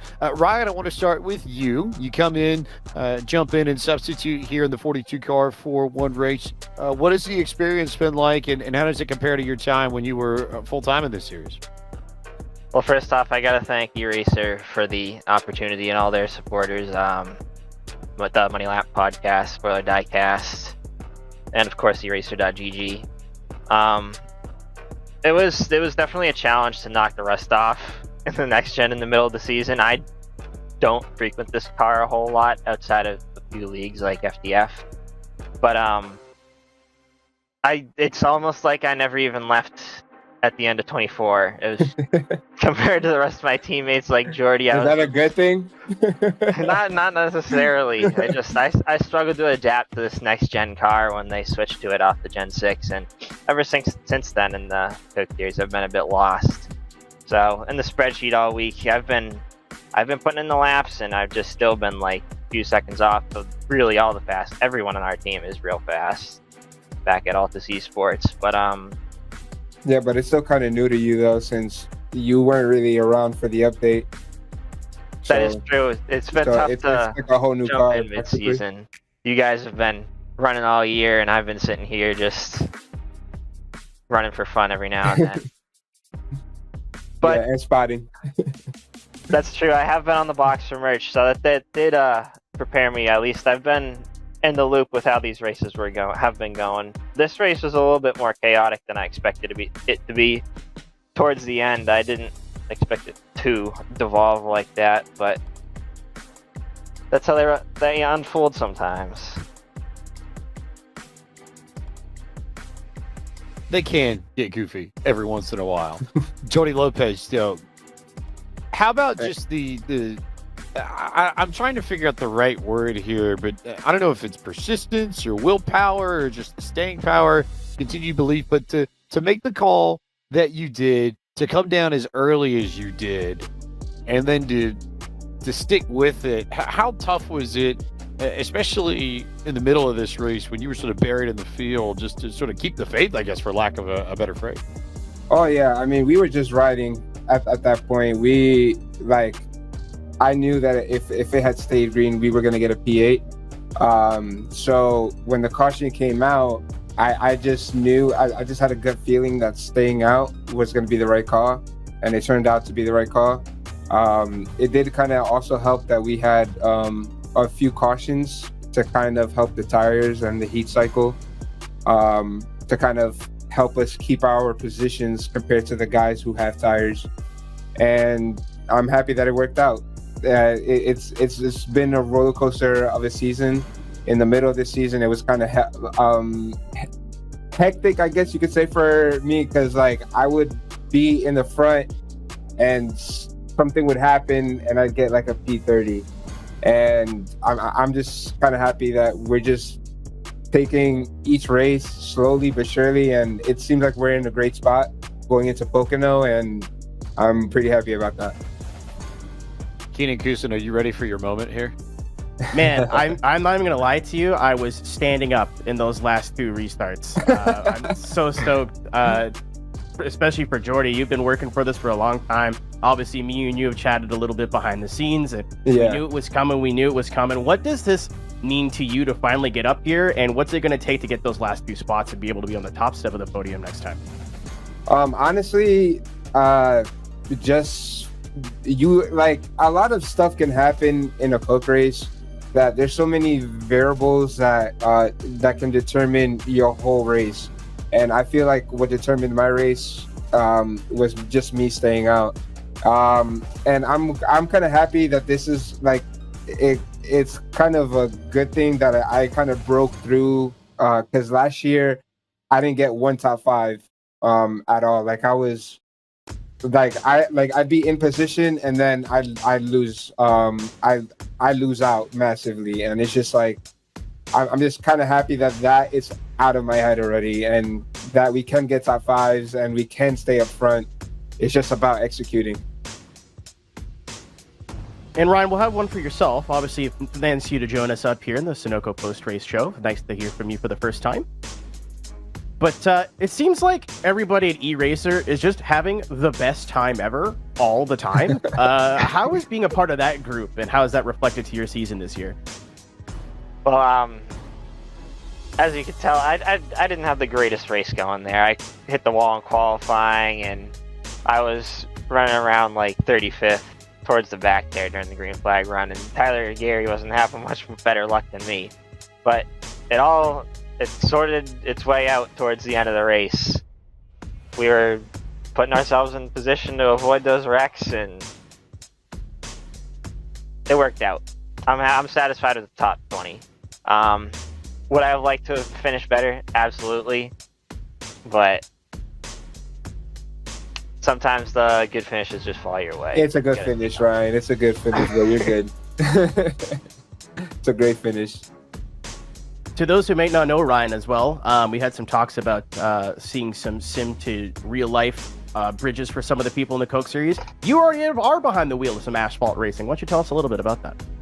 Yes, so in real life I wheel the JDR Motorsports 55 Tour Type Modified. We compete in the New England region on a couple touring divisions, being the Modified Racing Series and the Monaco Modified Tri-Track Open Series.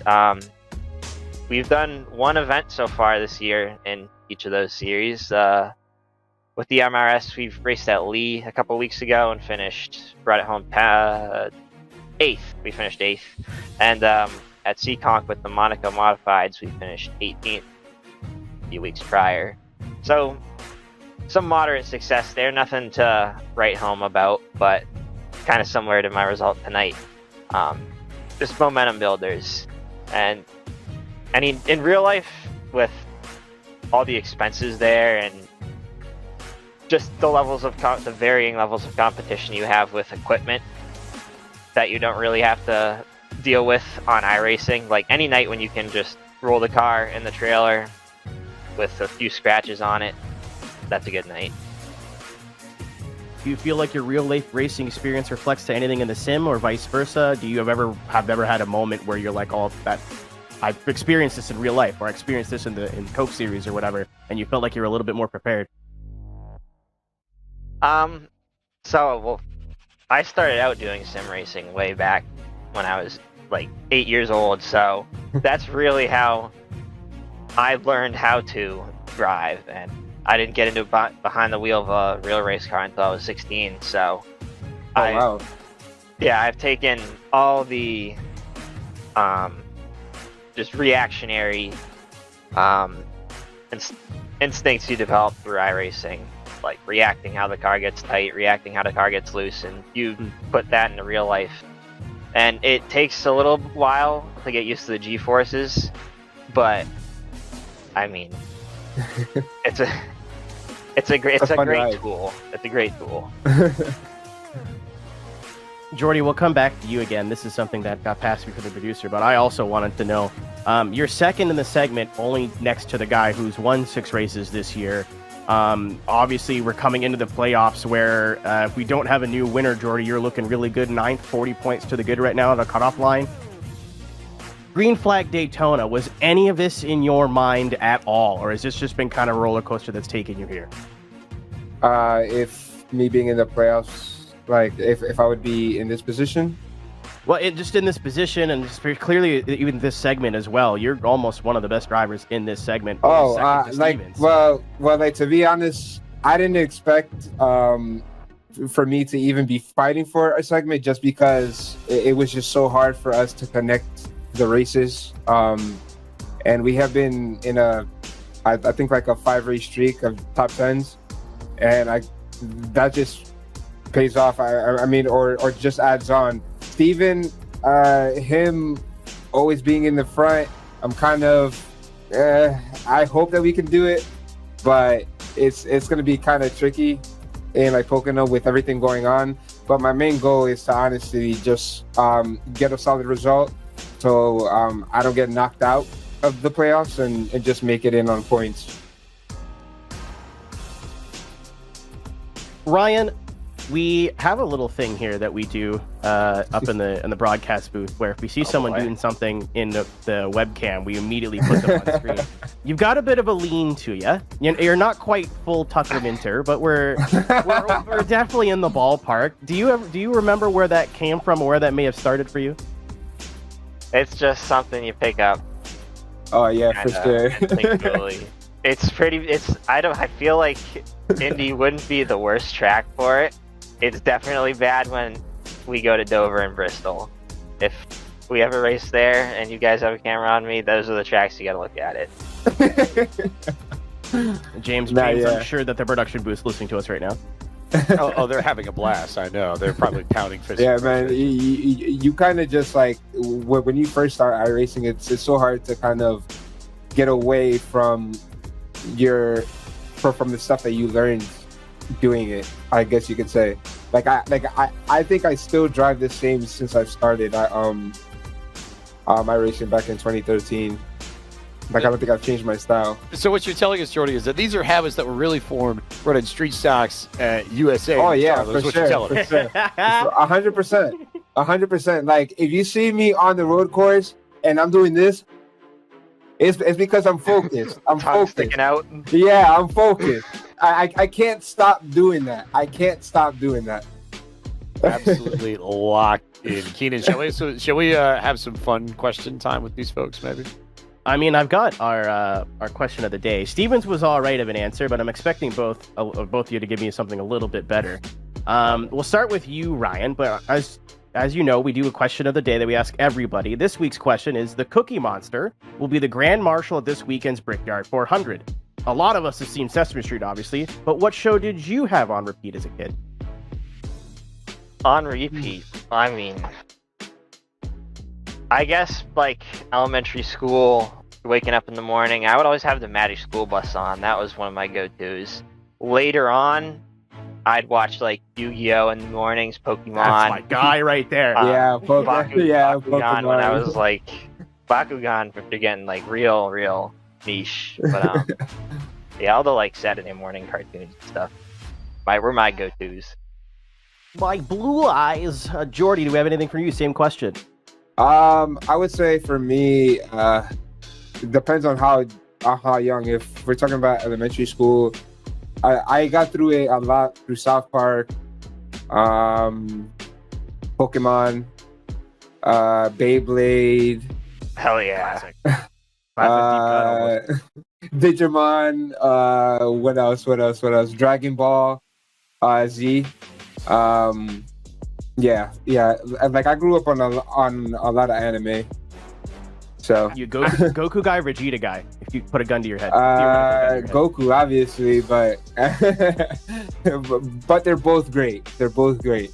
I mean, Jordy, in fairness, you could have summarized that and shortened that and just said, "Oh, I just watched Toonami." That's the whole lineup. That's the whole lineup. Does that even exist anymore? Does Toonami even exist anymore? In some form, I think it does. I'm gonna look this up now, but I'm pretty sure they rebooted it. I think that was the best channel back then when we didn't have streaming services to watch good shows. Man, I missed out on the Toonami era. That was just before my time. There's another side effect of this is we get to kind of like age check everybody and what they were watching, and like very clearly with Doucette saying Bakugan, I'm like, that was an in-between era. That was that was for us. But man. All right, gentlemen. Of course, Jordy, thanks for talking to us once again. Ryan, it's nice to get you up here. Hopefully this is not the last time we speak to either of you, and we'll catch you next time. All right, guys. Hope I see you guys again before the end of the season. Heck yeah. That was Jordy Lopez and Ryan Doucette, and James Pike has caught up with our next pair of Graham Boland and Alexander Russell.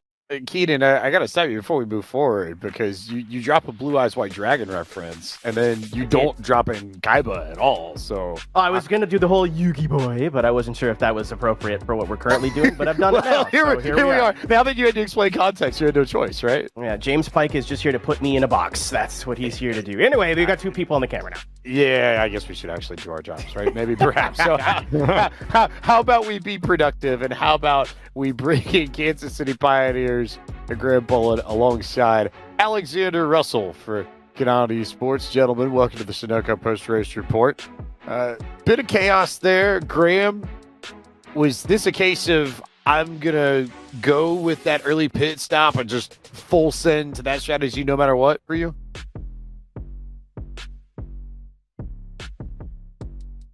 Oh, sorry. Okay. I arc braked the wreck and got some damage on my left front, so I had to pit.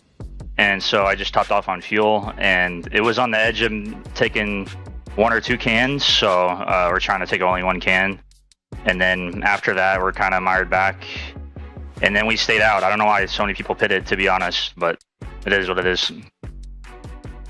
Also, Alex, I can't see all of your shirt, but our producer got in here and said, "Let's talk about this." There you go. So, I imagine there's a story behind that besides the obvious. Oh, I went to the Indy 500. Well, in a way, it's kind of cool because I was able to run top split for the broadcast 500 and Open this year, so it was kind of a cool thing where it's like, well, I did Coke, I did Indy, so that's where the Indy 500 shirt, and kind of showcase some of the cool products our sim has. So did you go to the 500 in person? I did. Or? Nice. I was sitting in turn 3, so it was really cool to see all the really crazy dive bombs that some people were making, like 2, 3, 4 wide going in a corner. So fun. Did you feel like you were dealing with any of those dive bombs tonight in this car with this combo, I guess?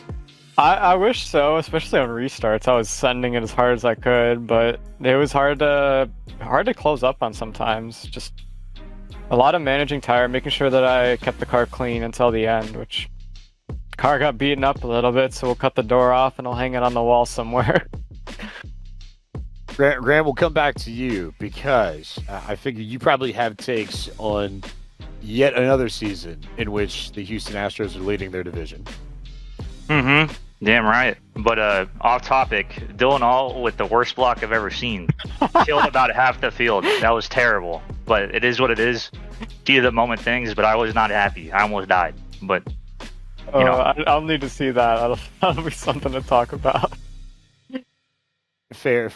And then, Alex, I want to talk a little bit of Bucky Badger with because I don't feel like we haven't given Wisconsin enough love, I think. And even I love you, Evan Pasoko, love you, Kenneth Bueno, but when you've got Bucky Badger and Jump Around, you've got two of the best traditions in collegiate athletics and a lot of fun. And I feel like the best question to ask is just what's the experience like being as closely affiliated with Wisconsin as you are? Literally nothing's like it on game day. Of course, down south has some really cool traditions, but up north, hearing Jump Around in the stadium, it's like an earthquake's happening. Everyone's so hyped, just everything's chaotic, everybody's having fun. Game days are so incredibly exciting, especially for Wisconsin. So I like going out, I like having fun. It's awesome to be around the whole football tradition. Graham, we're going to have a fun little experiment for you in a little bit, but before we do that, do the Astros have any sort of traditions on their end that maybe they're not quite as big as a jump around, but something that banging trash cans, we're pretty good at that. Especially when we won the first World Series. The second World Series though we didn't, and we still won. So I mean, you can take that L. Yankees sucked. I was thinking, more of traditions that didn't get you in trouble with MLB. We didn't lose the championship, though. It is fun. I mean, we won a championship because of it. I'm joking. I'm joking. But no, I'm thinking like the train that runs along left field when the Astros score home runs, like things like that. Oh yeah, the race tonight was kind of like that, to be honest. But other than that, it was chaotic on the restart. It's just you just couldn't keep your momentum because the dirty air would just kill you, and then there's not much side draft, so. You can't do much. They took away a lot of side draft. I wish they would add it back, but it is what it is. iRacing's trying to do their best all the time to make the car as accurate as possible, but I think they need to tweak the side draft a little bit. A reminder to those of you in chat to submit your questions for Alex or Graham, as we'll bring Keenan Kusin up here to unleash whatever madness he is about to, I guess, throw upon the world here, right? Well, I can't top what Graham's about to say, so I think we're ready to just throw it to Graham. Graham, talk us through this block, man. This is all you. You're taking our job here for the next 15 seconds. So we have momentum here. We start off with Mo right here. They're about to stall in front of me. Dylan has negative Mo. I wait till the start-finish line for my spotter to say start-finish, and I pull low last second. And then look at this stack that's about to happen. It ends up wrecking Vicente.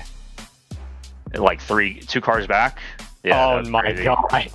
Oh no! Look at Vicente. Vicente hit it. Guess. Oh, yeah. When you turn right, your left rear bottoms out, and then you end up wrecking, and then Vicente just had. He's along for the ride. Yeah, it's just. He couldn't do anything. Didn't wreck me though, but I was still annoyed about it. Like it was just not necessary because he's still in a good position, middle three. But it is what it is. Alex, what's your take on that? Just watching this replay in slow mo. So I think as this is happening, I'm hearing my spotter yell at me, they're wrecking up high, and I can see me just right above, I think, Cozy there, and I'm turning down as fast as I can. It's like, get low, like, I'm trying. It's like cars flying around, and it's like, well, I didn't want Vicente to get wrecked because of team points, and we might be the highest finishing Kanan car tonight. That's pretty cool. So I'm alive, and we got better track position. Just see what we can do. So, Alex, question for... Sorry, go ahead, James. Yeah, well, no, just to make sure we hit the math here. Chinte was 25th, you were 27th, Alex. So I hate the first bubble. Yeah. That last wreck, I saw me go by him, and I'm like, all right, well, that could be it. And then I had to let, like, 4 or 5 cars go, and it's just like, no, I wanted to be the first car tonight. All right, Keenan, cook. All right, I was going to say, I have actually a racing thing to bring up. I'm sorry to disappoint you, but yeah, you brought. Yeah, I know. Alex, you said it yourself, racing for Tony Kanaan Esports. Obviously, this is a very important venue to that organization and the man himself. What does it mean for you to be able to represent Tony Kanaan at a place like Indianapolis? There's no words, especially with having this paint scheme tonight. Marshall Newton, one of my guys who works on spotting, he was able to get this car approved, and I can't put into words how much I wanted this car to go out and win the race. Tony Kanaan, Indianapolis, I do the Indy 500 every year on iRacing. It's just, this is my favorite track. I wanted to go out and show something, but qualifying didn't go as planned. So I'm driving, and we're just getting every ounce that car could get, especially back in traffic. I mean, you've done 2 really high-profile races here, obviously the Coke Series race tonight and that Indy 500 top split that you talked about. They're not the same car at all, so if you'd like to just talk us through the differences of how you'd race both of those. When you're driving the stock car, it's like, it feels like it's got weight behind it. You kind of can spot your corner in. The second you go to IndyCar, especially with qualifying, like the engine boost turned up, your eyes just dilate. It's like, whoa. why is it just fast? Like, the corner's gone. And everything has to be thought of in split seconds. Just, boom, corner's gone. I have to make a change in the adjustment. In-car tools are drastic in terms of how you set your car up. You can make changes on the fly, adjust anything on that car. It's just so in-depth.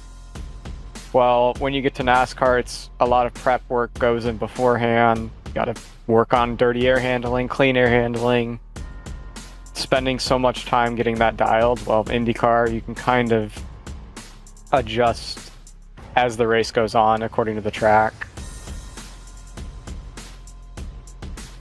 Graham, obviously you said that block didn't really have a big, well, it didn't wreck you, but it caused something. Is that something you remember now, or are you just having some fun here and you're going to focus up for next week?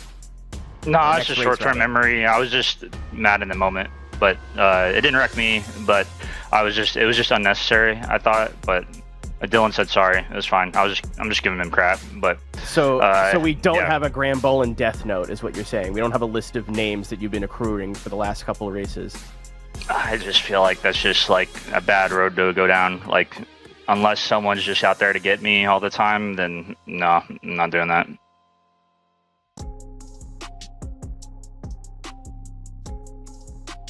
I thought we were going to be able to yeah. So there we go. We actually got the picture in because we had it from the pre-race. Alex, there you go, right there. You can see it on our feed there. But a really good tribute to that livery from Tony on the right side there. So beautiful. And being able to run that, yeah.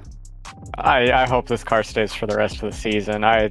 Every time I see the car, it just looks better and better. I can't believe how well it looks on the stock car.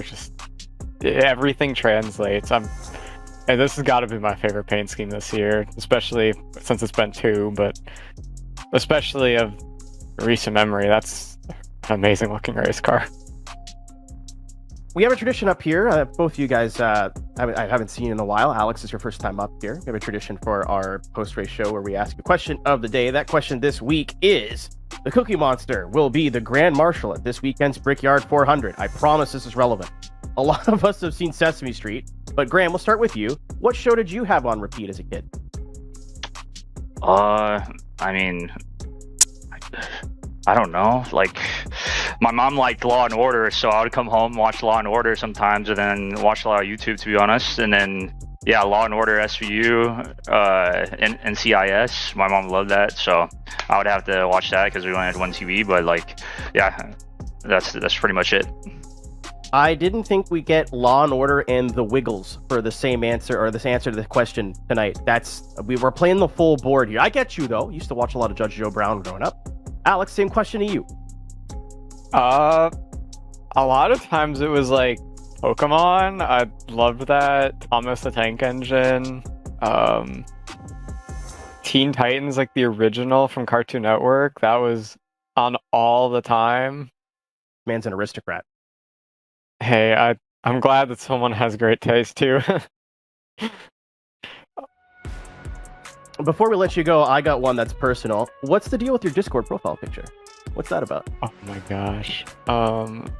So anybody who knows careful me, who you're talking to right now. Yeah. I have a Canada profile picture on Discord, and it started like 15 years ago, where one of my friends he's Japanese Canadian, and he had a Canada shirt, which we'd always joke around and call like, haha, you're Captain Canada. And I got into playing a game called Geometry Dash, and I was just sitting there thinking, what should I name my account? Like, I have to create this really unique name. And then it popped in my head, and it's like, oh, I'll just do Captain Canada. And I made my Twitch, my YouTube, everything like started to just kind of be that. And I just kind of stuck with it, and now it's kind of a brand. So I enjoy having the Canada profile picture and representing our friends up north. Well, if we ever do cross paths, my friend, I got a bottle of maple syrup with your name on it. Thank you. That's so cool. I'll have to Bridge the try and gap. do something. I'll trade you for some Cheetos or so. Give me some sort of American snack. We'll have a meeting of the cultures there. Graham. What is Yeah, you understood the assignment. I don't have anything. Now, the flip side of this is that we've got a great candidate flag there, but Graham's room is so dark that he can quasi green screen like that. So there's the flip side of this too, you know. I love the back of his chair clipping out like he is the 51st star in the States. That's so funny. There you go. I was not expecting you to do that.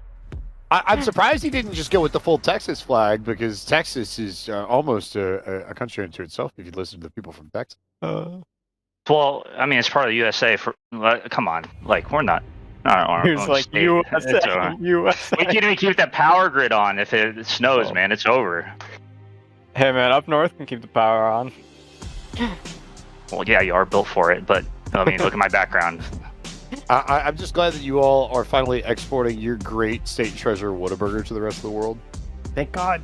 About time, right? I don't know, man. Culver's is pretty good. Culver's up north. We got Culver's too. If you're not down for a concrete, you're not a friend of mine, right, Keenan?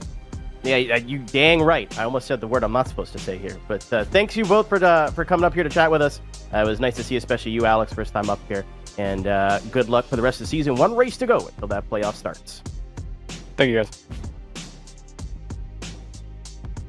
Graham Bolin and Alexander Russell there, and we turn our attention to a pair of drivers from the Apex Racing team, Cody Bias and Christopher Hill, in the Sunoco post-race report. Now, Christopher, I want to start with you, because you led a good chunk of this race on that alternate strategy. When that yellow comes out with, what was that, ballpark 15 laps to go? Initially, what was your reaction to that, and how did you sort of regroup?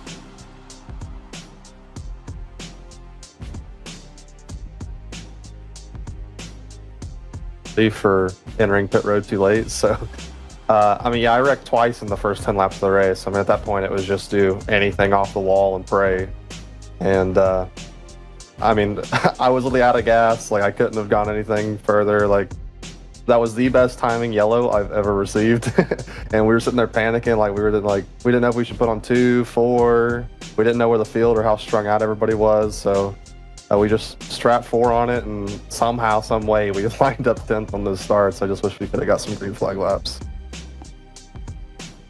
Fair, valid points. Also, worth noting that you do have one of the best nicknames in the series, in Christopher Money Hill. So, does Cody Bias have a nickname that we need to know about here that's equally as impressive? I'd like to think there's got to be something in there.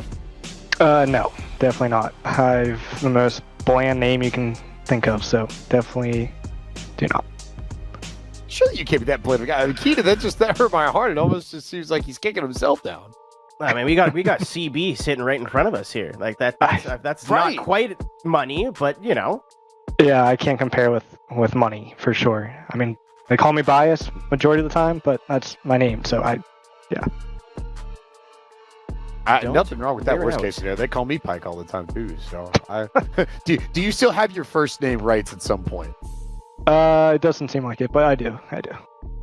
All right, fair. Brothers in arms, then, Keenan. I'll take that. That's a good place to be. I am a habitual Pike sayer. You are a fish in my mind, James. I am fish. This is true. This one goes to both of you, actually. We'll start with you, Cody. We've talked to a couple other people tonight, more specifically recently Alexander Russell, representing Tony Kanaan Esports, which is cool to see a real-life name kind of get so involved with us over here in the sim. But both of you are on Apex Racing Team, which is kind of a institution here in iRacing. What's it feel for you guys to represent a brand like ART? I mean, it feels good. I mean, I just wish we were, or at least on my end, I was doing a little bit better this season for them. Obviously, they're one of the top tier road teams out there in the sim, and it's their first hand at Oval this year in the Coke Series. And yeah, I mean, it's just been a down year for us, but you know, we keep trying to do our best for them, and I mean, it's a great group of guys over there, and they've treated us well throughout the year. And season's not over yet, so there's still plenty of opportunity for us to try to get them at least a win. I mean, Chris got the first top 5 tonight for them, so that was cool. Yeah, and surprisingly enough, I ran pretty well at Chicago for them. So I felt like it was starting to turn a little bit here, but yeah, I mean, they deserve being up front, and we're going to keep trying our best to do that for them. And Christopher, same to you, especially considering you're new to the series this year. Yeah, I obviously super grateful that they brought me in for my rookie season, and also their the initial campaign in the series.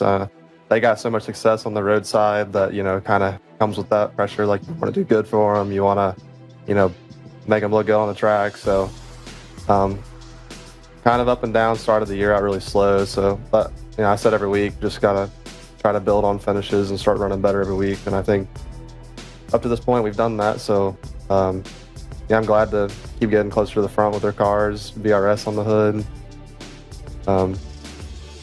Yeah.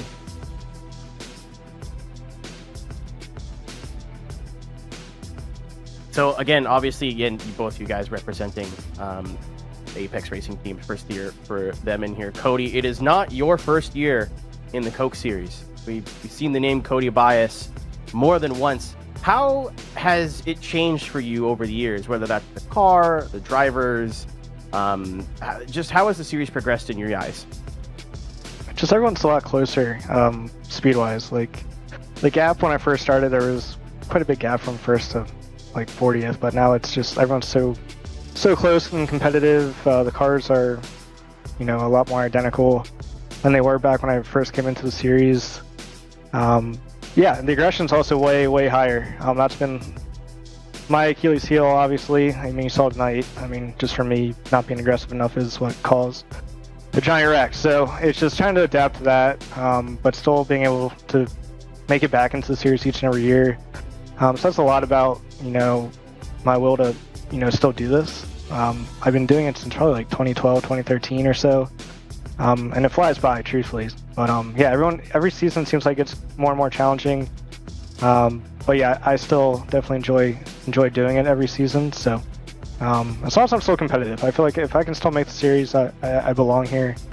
And yeah, it's like I said, it's just becoming more and more competitive each and every year. But I still enjoy the competition and trying to do the best I can each and every race. We'll start with you, Christopher. Another one for both of you. This one's a bit less about the racing. Obviously, we raced at Indianapolis tonight. Let's say top step of the podium. Milk's not an option. What are you having to drink, Mr. Winner?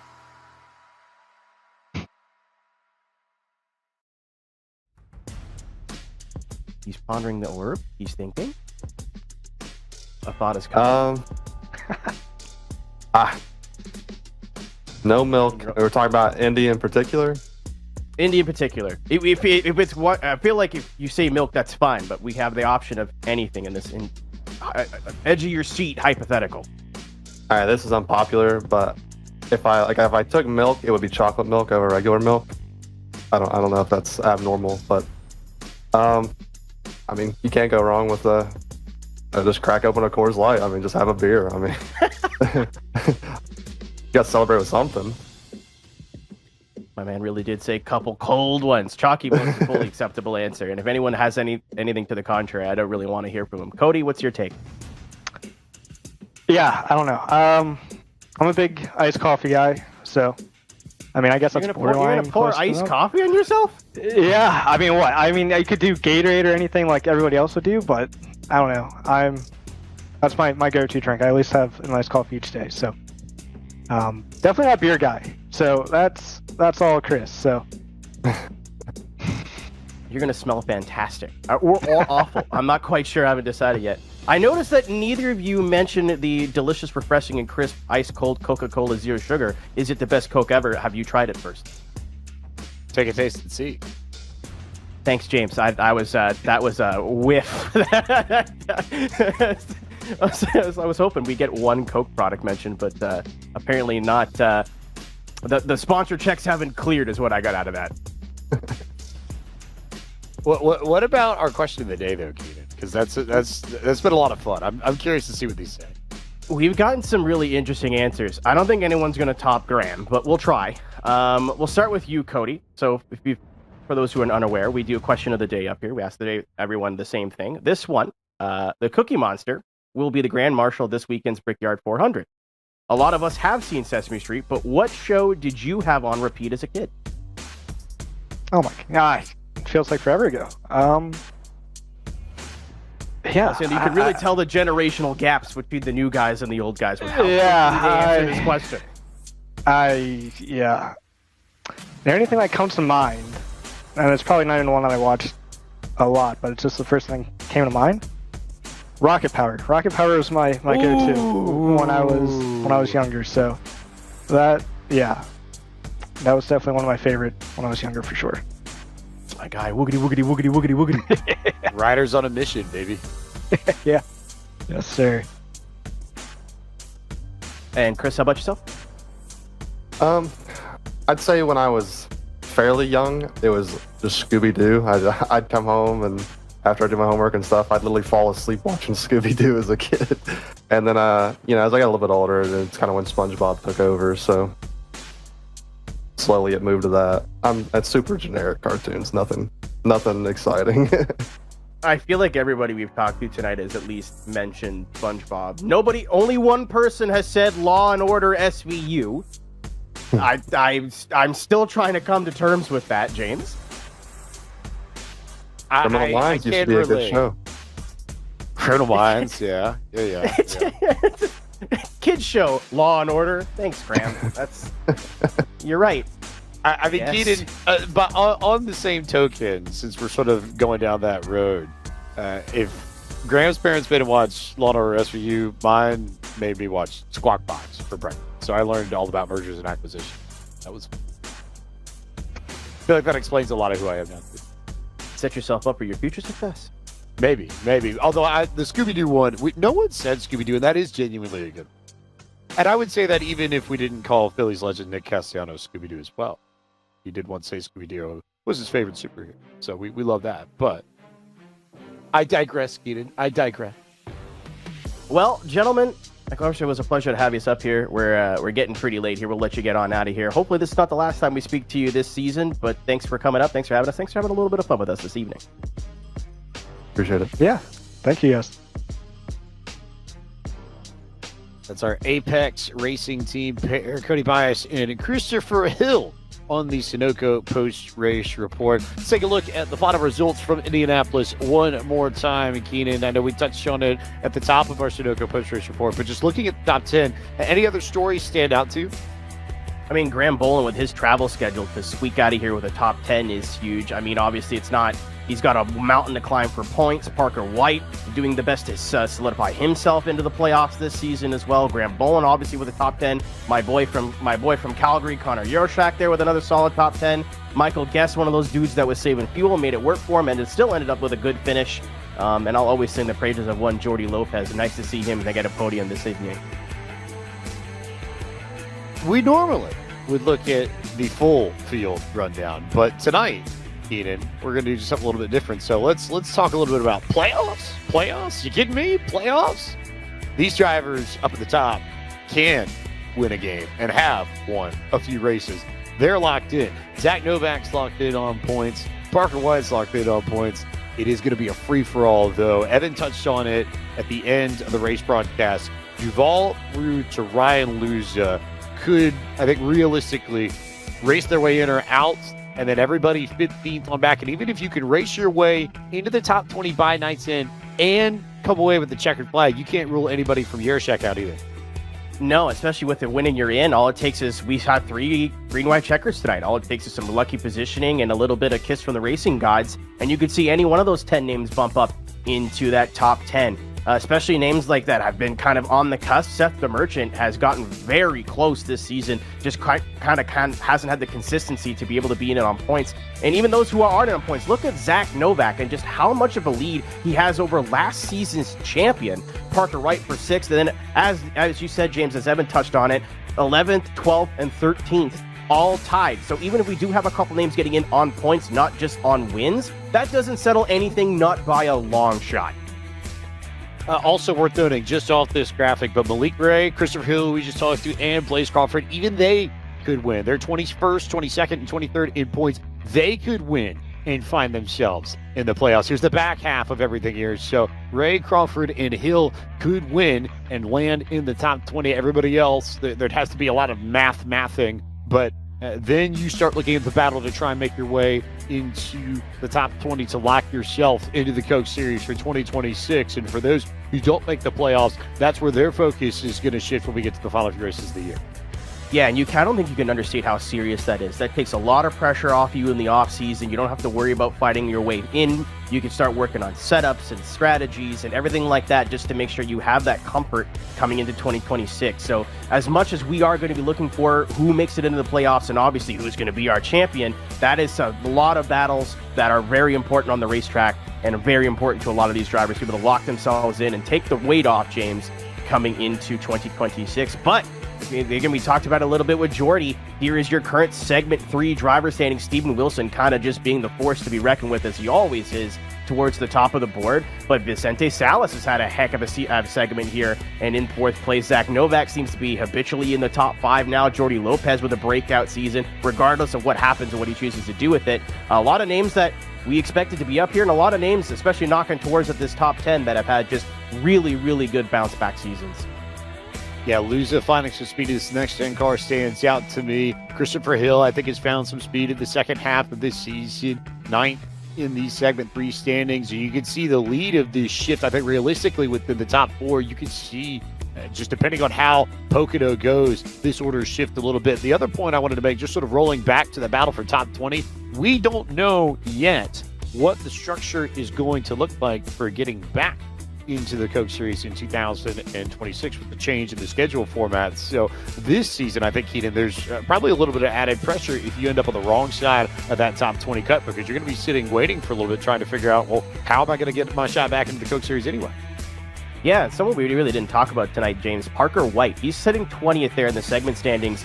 He's kind of just been a sleeper in this 3rd segment, but it reminds me a lot of Jimmy Johnson. You know, how he would just not be a factor in towards the end of the season, playoff start, and all of a sudden he's off to the races. So maybe that's the strategy call from Parker, just kind of focusing on the second half of the season. Take a look at the teams standings here. Channel 199 Sim Racing right on the door. Aspire Motorsports, they are trading blows there at the top of the team standings, but Era Esports, they're up towards the top of the board. That's really awesome to see. Williams Esports, Lassie and Williams Sim Racing. We're used to seeing them up there, an institution in sim racing at this point. Kansas City Pioneers rounding out the top 5. But that battle between Channel 199 and Spire is close, and it seems to only be getting closer every week. I think the crazy thing, just thinking about it, is regardless of how Steven Wilson's playoffs pan out, and he mentioned this when we talked to him earlier, that he knows that Channel 199 and Novak and company are right there. It's him, Duval, Femi, and Steven. They are effectively racing heads up for this team title. And so even if the playoffs don't go, for Novak and Wilson especially, if they end up not making the championship 4, there absolutely is almost certainly going to still be something on the line when we get to the season finale in a few months' time. So I think that's going to be fun, because you're going to see them going hammer and tong for every single spot they can to try and bring on the team title. As we jump back into the season's standings so far, this is 11th on back. Obviously, we still had that 3-way tie. Dylan Alt, Michael Hosey Jr., Michael Guest all tied up. And then there's your cut line for 20th. Garrett Lowe obviously has had some distractions this season. I say distraction, he's just been here, there, everywhere. So he's right on the cut line. But as you said too, James, look back there. I think realistically, you have up until almost 30th there. I think Cody Bias is kind of really the keeper of the people who are still within a shot. But we talked about it a little bit, and we'll talk about it a little bit more now. There'll be a battle for the championship, but this is equally almost as important, because it sets yourself up going into a very, very uncertain 2026. Right, so worth noting that for those who end up missing out on the playoffs, these points do not reset when we start the playoffs, and then it is heads up from 11th down to 40th in points to try and make sure you are within the top 20. If you finish top 20 in points at season's end, you are automatically locked into the 2026 eNASCAR Coca-Cola iRacing Series. Everybody from 21st on back is going to have to race their way in somehow, but again, we don't know what that somehow is. No Contender Series at least as we've known it over the past few years coming up in the fall. So we'll wait and see what sort of system comes up, what sort of format is decided upon for the drivers who finished 21st on back to try and race their way back in to Coke. But that's a problem for later. The immediate problem, the regular season finale in 2025 for the Coke Series. Pocono Raceway with 3, 4, 5 turns, who knows? But we'll get there into Pennsylvania 2 weeks from tonight, Tuesday, August 5th, 8 p.m. Eastern broadcast time on eNASCAR.com/live, 7:30 pre-race. Keenan, this place has given us absolutely bonkers finishes in the past. I almost could say, if I were a betting man, I'd tell you go put money on there being some sort of twist or turn within the final turn or turns plural at Pocono to determine which 10 drivers will compete for the championship. We had Sparks here tonight in Indianapolis. We'll have Sparks in Pocono Raceway August 5th at 8 p.m. Eastern Time. We have 2 slots up in the air for the playoffs, and obviously only one person can take the top step of the podium. And every race that we've had here in recent years, James, as you put, the one with Casey Kerwin sticks out to me. They have been a barn burner. There's always a run coming to that checkered flag. Always some sort of nuttiness, some sort of craziness, and everybody wants to earn the right to have the red banners on their windshield and splitters and spoilers and be one of the 10 with a little bit more red on their car, because that means they are competing for the eNASCAR Coca-Cola iRacing Series Championship. That'll do it for the Sunoco post-race report. A big thanks to everybody who was involved on the broadcast. For Camille Salazar-Hadaway, Alec Cabana, and Joshua Lee on our Countdown to Green. For Evan Pachoco and Kenneth Bueno on the race broadcast. And for our team on the Sunoco post-race report, Keita Kusin alongside me, James Pike. Also a big thanks to our production team around the world and in Massachusetts from iRacing for help making us look and sound so wonderful. Thanks for watching our broadcast of the eNASCAR Coca-Cola iRacing Series from Indianapolis Motor Speedway. Congratulations to our 6-time race winner, our new joint record holder for a single season, Stephen Wilson. Thanks to you all for watching. We'll see you 2 weeks for the regular season finale of the Coke Series from Pocono.